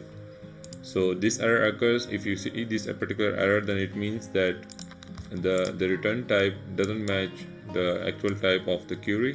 So what we need to do is actually execute this particular query for each column or for each table and identify the exact column types, and then copy those types over here. So we have intentionally renamed the last name to int, so we can just revert it back to text and execute this particular query again. So it will drop the function and create a new function with this new return type, and we can now go back to the get messages and call this particular function, and it should return the results. So cool. What we can now do is basically call this particular get messages function inside our JavaScript, and it will return us the messages for that particular room ID. Alright, so let's just recap what we did over here. The problem inside the Supabase at the moment is that Supabase doesn't support joins with the user table inside the JavaScript library. So for that purpose, or to solve that particular issue, we need to have a function inside the Supabase, and we can call that particular function from the JavaScript code. So we now have created our function and tested it out as well. So we can go back to the VS Code and call this particular function with the right parameters to get the messages for particular room ID. Alright, so go back to the VS Code, and here we can let's save this particular file and go back to the chat rooms, and inside the Supabase, let's create a new file for messages.js, and here we'll say export const use get chat messages, and this will receive the room ID as an argument, and will use the use query from React query, import it from React query. Alright, here the first argument is the unique ID, so we'll say chat messages list, and the room ID will make it unique. And the second argument is the function, so get chat rooms, get chat messages, and it will receive the room ID as an argument. And let's add a config of enabled with boolean of room ID. Perfect. So we now need to create the async function get chat messages. It will receive the room ID, and here we will call instead of getting the data directly from the table, we will call the Supabase function right from the JavaScript, and it will perfectly work fine. So let's just do that. Alright, so the API is similar to what we did with the table for the data, fetching the data from the table. So we can say await Supabase, and let's go with multi-line .rpc. RPC means remote procedural call, and the first argument is the function name, so we can say get messages, and the second argument is an object which received the arguments for that particular function. So the argument name was room ID input, so we can say room ID input, and its type is integer, whereas the room ID that we passed to this particular function is a string. You can see that we received a string over here after receiving the value from the URL. So we need to actually pass this particular room ID, parse int room ID, and the prefix is 10, like the what it says. I just forgot, let me check it again. Yeah, the radix, sorry, the radix is 10, so we can say the room ID and the radix is 10 to make sure that the value that we pass to this function is always int. So after that we need to have this will just return the actual data and an error, as we do with the rest of the queries. And one more thing we need to do is to basically order the messages by created at. Alright, so if we receive any error, we will throw that error, otherwise we will return the data. So let's call this get chat messages from our component and go to the chat component. Here we can say const use get chat messages. We'll pass on the room ID, so room ID, and we'll receive the chat messages over here. We can say messages or chat messages. Let's log those messages over here, chat messages, and let's see what happens. So inside the console tab, you can see that the chat messages are returned for the room ID 1, and it has the same schema as we have defined inside our function. So it returns the ID, last name, sender email, all of the required stuff. If you go to another room, then the chat list should be empty, the chat messages should be empty. Perfect. So we have set up the function, and we have integrated the particular function inside our React application. Now we need to basically render those messages over here. So what we can do is map through the chat messages, and let's actually return chat messages dot map, and individual message will be received over here, and we can return chat message. So the key will be message.id, and let's quickly go through the props that this particular component exposed. So we have content, created at, and username. So you can say content is equal to message.content, created at is equal to message.created at. For now we will display the created at as a plain text, but we will convert this into a relative time, like 8 seconds ago, an hour ago, something like that, using the JavaScript library moment.js. So for testing purposes, right now we will just keep it as it is, as we receive from the backend, and the username will be equal to the message.sender email. Let's keep it simple, and let's simply say message.sender email, because the sender email will always be available. And or we can just go with the first name and last name if first name exists, in the same case as we did inside the user profile.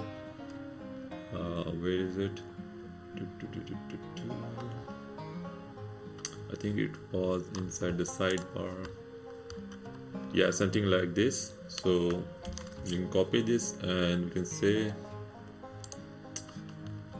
inside the chat component, we can say, let's rename user profile with the message.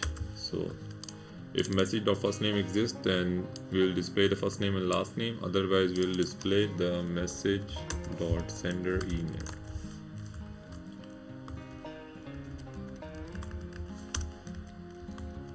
Perfect. So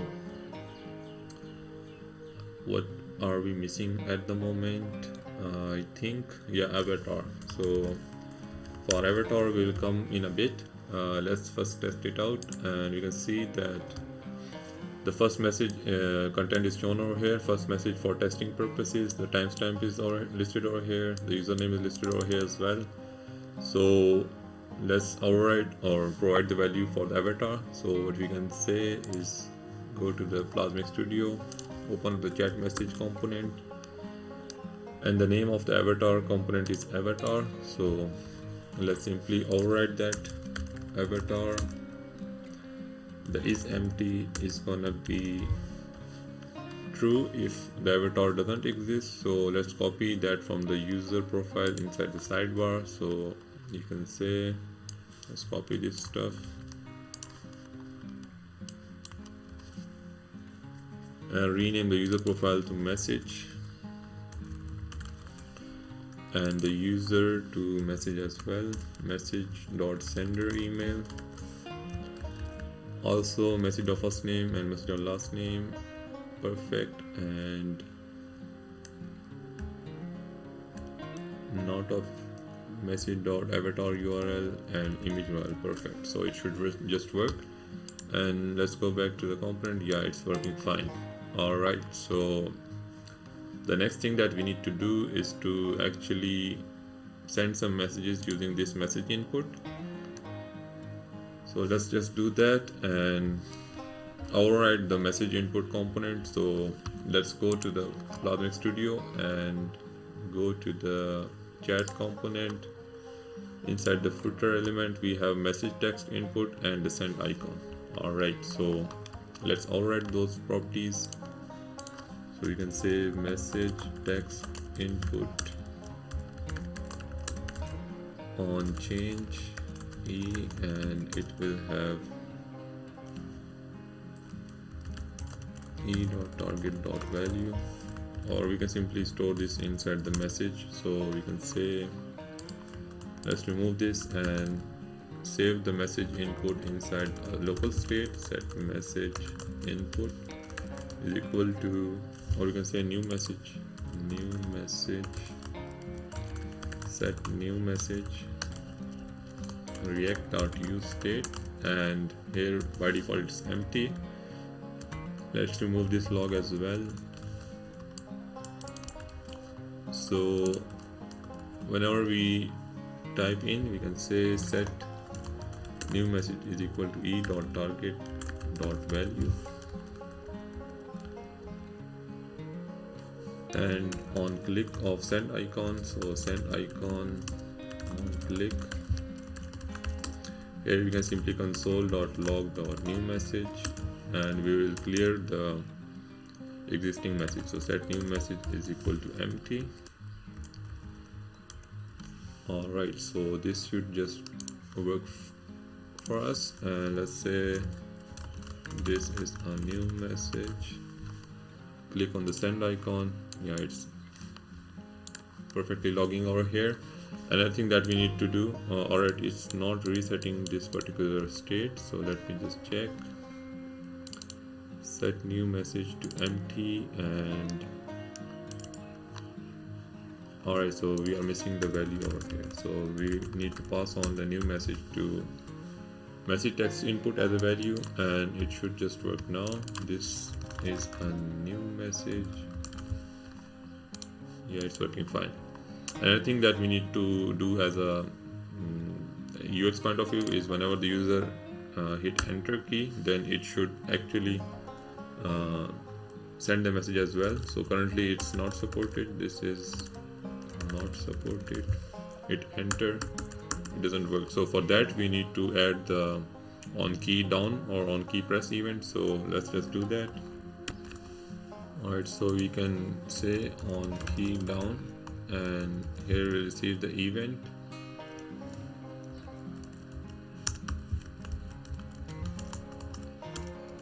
And for detecting the enter key, we will use the key code as 13. So we will check for that. If e.key code is equal to 13, then we will log that over here. So what it says is console.log new message and set the new message to empty. So right now if you press the enter key, it will do or perform the same operations that we did on the send icon on click event. Alright, so now we notice that we have the duplicated logic over here, so we can convert this to a function. So you can say async function create new message, and we will copy the logic from here.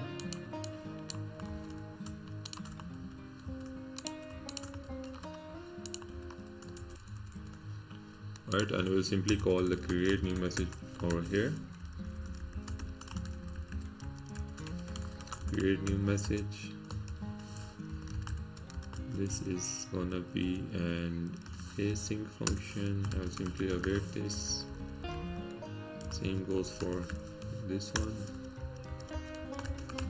Await this function, and let's test it out. This is a new message, enter key. Yeah, it's working fine. Now we need to basically push this particular message to the Supabase and with the right information, and for that we need to go to the chat messages and here create a new mutation. So what you can say is export const use create new message, and it will receive it will return a new function as use mutation from the use query, React query. So let's import that, and the first argument is the function that will be called. So it will receive a payload, and we'll pass on the payload to create new message function. Create new message, and yeah, so this should just work fine for now, and we'll create the create new message in a bit. So we will receive content, and we'll pass on the content over here,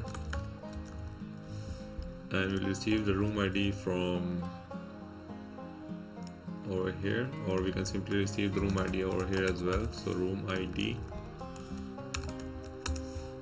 and we will get the currently logged in user from Supabase. So const user equal to supabase.auth.user, and we will say user or sender is equal to user.id, just like that, and yeah, it should just work fine. So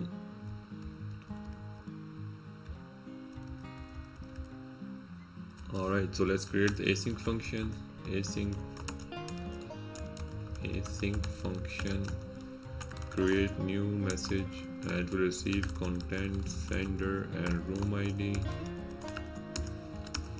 and we'll call the Supabase API as await Supabase dot from messages dot insert, and we'll use the array of values. So we'll say content, sender, and room ID,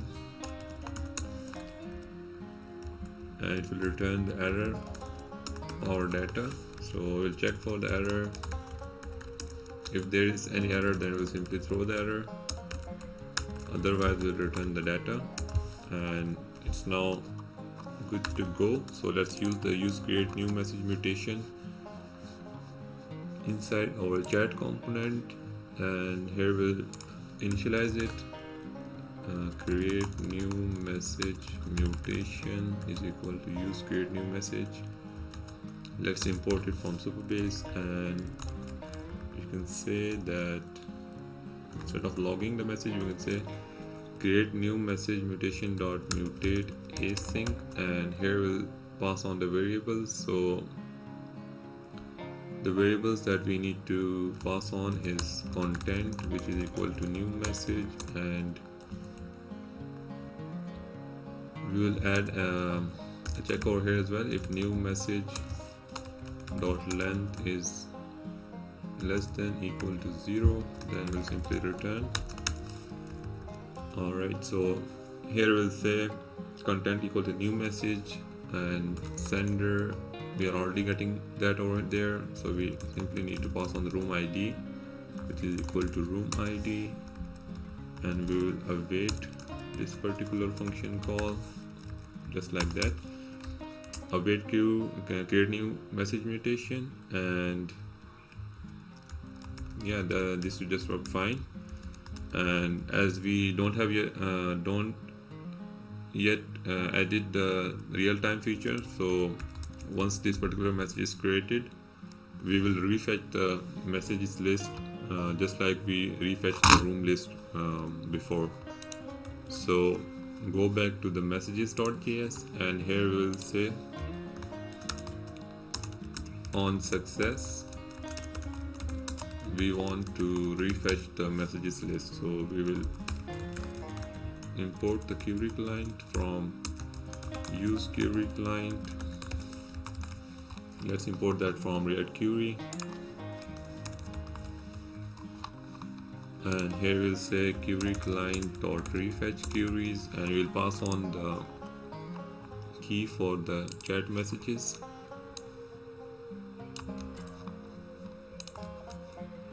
Here the room ID is not available, so for this to be available inside this particular function, so we'll receive the room ID from as an argument to the hook instead of argument to this particular function. So we can just remove it from here and receive the room ID inside the use create hook, and we'll pass on the room ID from the hook, and it's now available over here. Also, we now need to go to the chat component and pass the room ID over here and remove it from here. Alright, cool, and let's just verify the changes. So we now received the room ID, pass it over here, and we now pass it the room ID to the refetch queries as well. Alright, so the effect should be like once this message is created successfully, it will refetch the messages for this particular room ID, and it will display the message inside this chat body. So go back to the network tab, and we'll notice the changes over here as well. So this is a new message, hit enter. So as soon as this is successful, but we receive an error, so what does it say? It says that the relation public.message does not exist. Alright, so I think I have missed the S over here. Yeah, messages. Save it and try again. So let's remove the logs, try again. And yeah, it's successful, and refetch the messages using the use query hook or the query client.refetch queries, and displays the message over here. So let's try again. This should just work fine. Yeah, it's working fine. Perfect. So the last thing that we need to do is to add the real-time feature, and after that we are done, and let's just do the final thing. Alright, so to enable the Supabase real-time feature, we need to go to the Supabase dashboard, and inside the database tab we can click on the replication, and here by default the real-time events are enabled for insert event, update, and delete and truncate.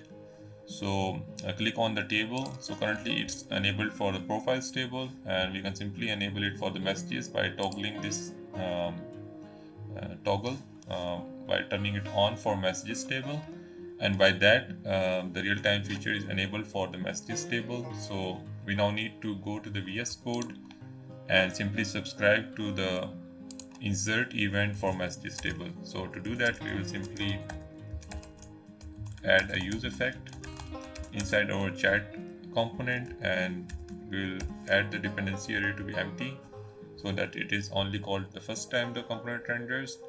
And here we can say const subscription is equal to Supabase dot from messages. Let's go as a multi-line dot on, and here we will pass on the insert event, and the next argument is a callback which receives the new payload as the first argument. And for now we'll simply console log the payload, and the last option is to add the on subscribe and the last option is to add the subscribe method. So simply call the subscribe method after that on call, and this will actually subscribe to this particular event. And let's add a console log of subscribe to message insert changes, just to make sure that this particular function is called. So you can verify that in the console logs. And with the on mount, we simply want to remove the subscription, so we can say Supabase or remove subscription and pass on the subscription that we created above. Alright, cool. So let's test it out. So let's open up the application in a new tab, and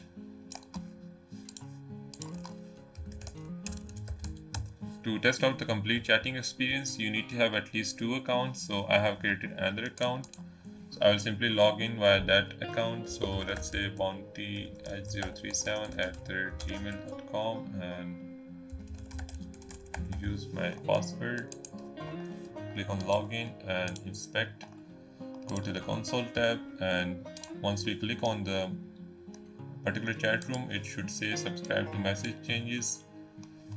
And by now, if we go to the table editor and insert a new message into this table, it should just log it over here. So copy the sender ID, click on insert new row, paste the sender ID over here, use the room ID as 1, and let's say real-time changes done. Click on the save, and boom, it simply displays the payload over here, and inside the payload we receive the new content inside the new property. So currently the Supabase has certain limitation, or you would say the currently supported feature of Supabase real-time is that it only emits the event data for that particular table. So we cannot have joins or add data from the other tables inside this event. So it only logs the data for the message table, that is sender, room ID, and content. So we actually need the sender email and the avatar URL, the first name, last name, as well as we did in the Supabase function that we previously created. So for that reason, we will simply use this event to have a detection that a new message is inserted into the table, and we will simply call the fetch messages to refetch the messages for this particular user. So to do that, we will go to the VS Code, and instead of console log the payload, we will call or we will refetch the messages. So go ahead and destructure the refetch property inside the useGet chat messages hook and rename it to fetch messages. And here we can say fetch messages. So by that you can see that once we insert a new row inside this table, the chat message should automatically appear over here. So simply copy the cell content for the sender ID, insert a new row, paste the sender ID, add the room ID of 1, and let's add a content of this should appear in real time. Hit the save and wait for it, and let's say it should actually refetch the content or refetch the messages, and it has the new message that is, it doesn't have the new message yet. So let's test it out what we are missing at the moment. So refetch and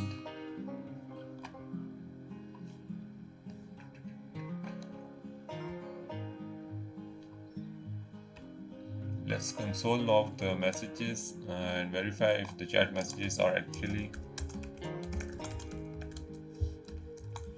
refetched or not. So also add the is loading as well. So let's say chat messages is loading.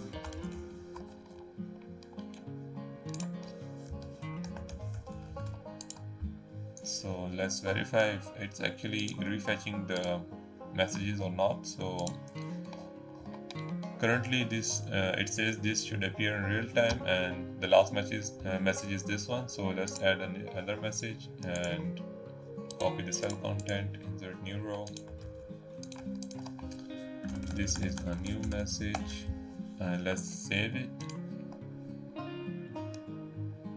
And actually refetch the new message, and yeah, it's now appearing over here in real time. So the real time feature is done, and what we now need to do is add the last bit of it, that is the auto scrolling. So whenever a new message appears over here, we need to auto scroll to the bottom of the body to basically see the message without scrolling manually. So to do that, we will go to the chat component. Let's remove the logs, and we need to add a ref, and the ref should be added to an element that is below these chat messages. So let's add a react fragment, react.fragment, and let's wrap this in curly brackets.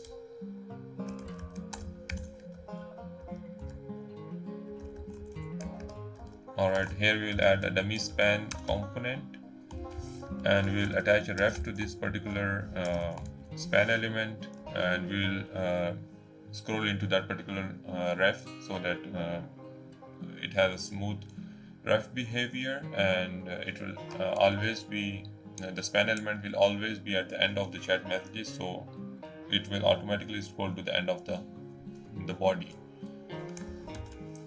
So first of all, we need to create a new ref. So go ahead and create a scroll ref, and let's use the react.useRef function. We need to assign this scroll ref to the span component, span element, sorry, and yeah, after that we need to add a react.useEffect, and every time the messages a new message is added, so we can keep track of new messages by tracking the chat messages .length. So whenever the chat messages length is changed, we need to auto scroll. So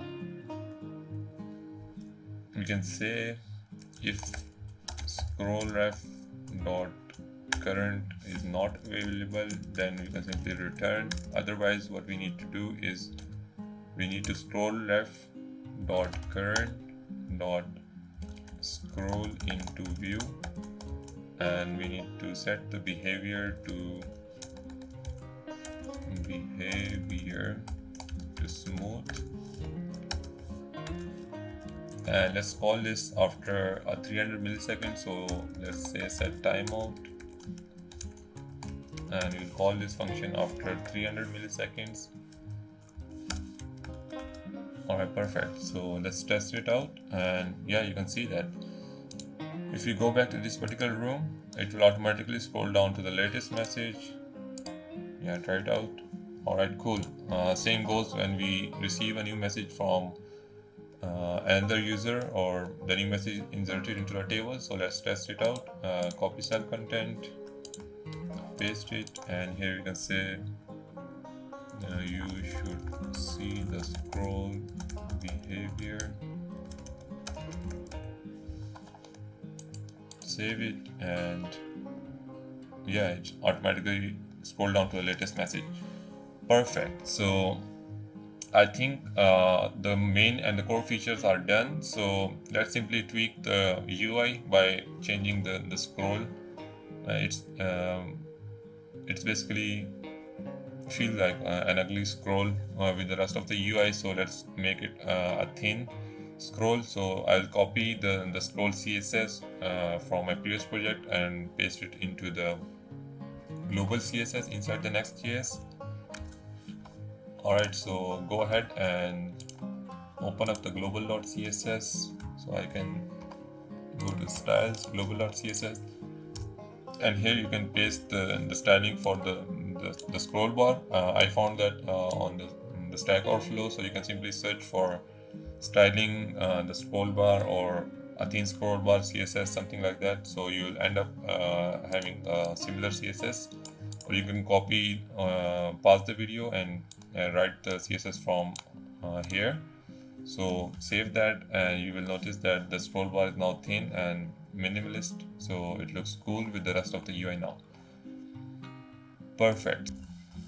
Alright, so to test out the real-time chatting experience, so I'm logged in with the two different users in two different tabs. So on the left we have the user learn with Azim, and on the right we have the new user, that is Bounty H037. So before moving on, we need to make sure that the profiles inside the profile table, we have profile available for this particular user.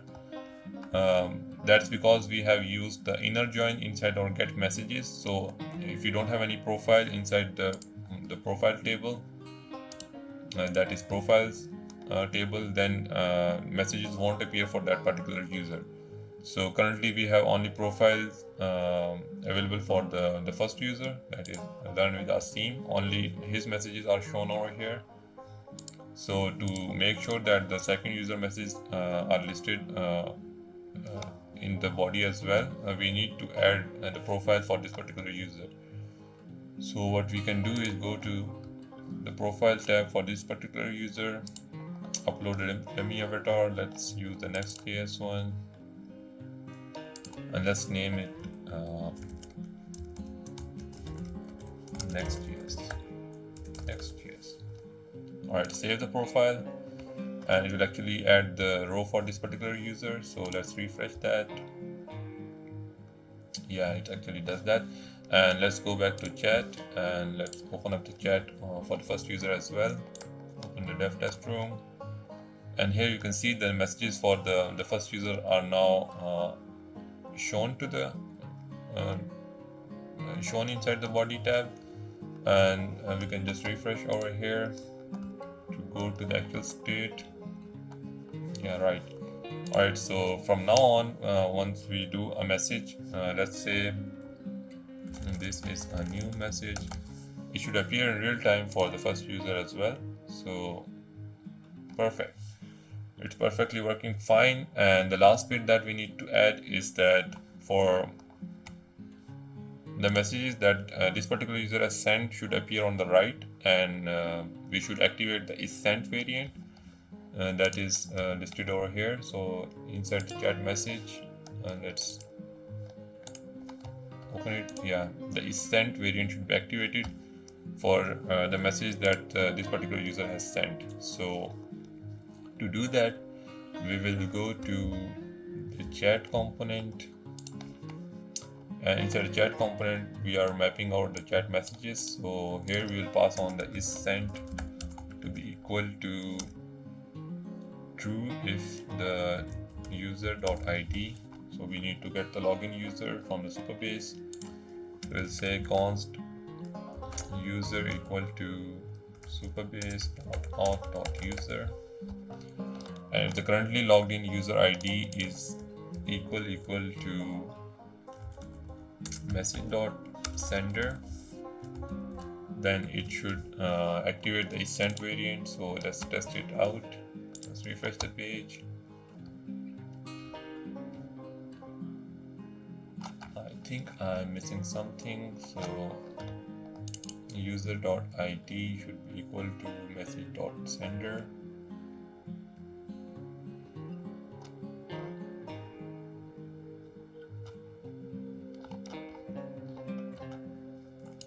Let's log the chat messages. Console.log chat messages, and also log the user as well. inspect console and move it to the right side. Alright, so here we have the user ID being equal to, yeah, it's a string, and inside the message, alright, so we have named it sender ID. So what we need to do is change this to sender underscore ID, and this will just work fine. Perfect. So now if the user has sent the message, then it will appear on the right, and it will appear in the green, and if it has received any message, it will appear in the white. Perfect. The only thing that currently is missing is the moment.js, so let's do it and just wrap it. Alright, so go ahead and install the moment.js. So what you can do is go to its homepage and copy this yarn add moment, go to the terminal and install it.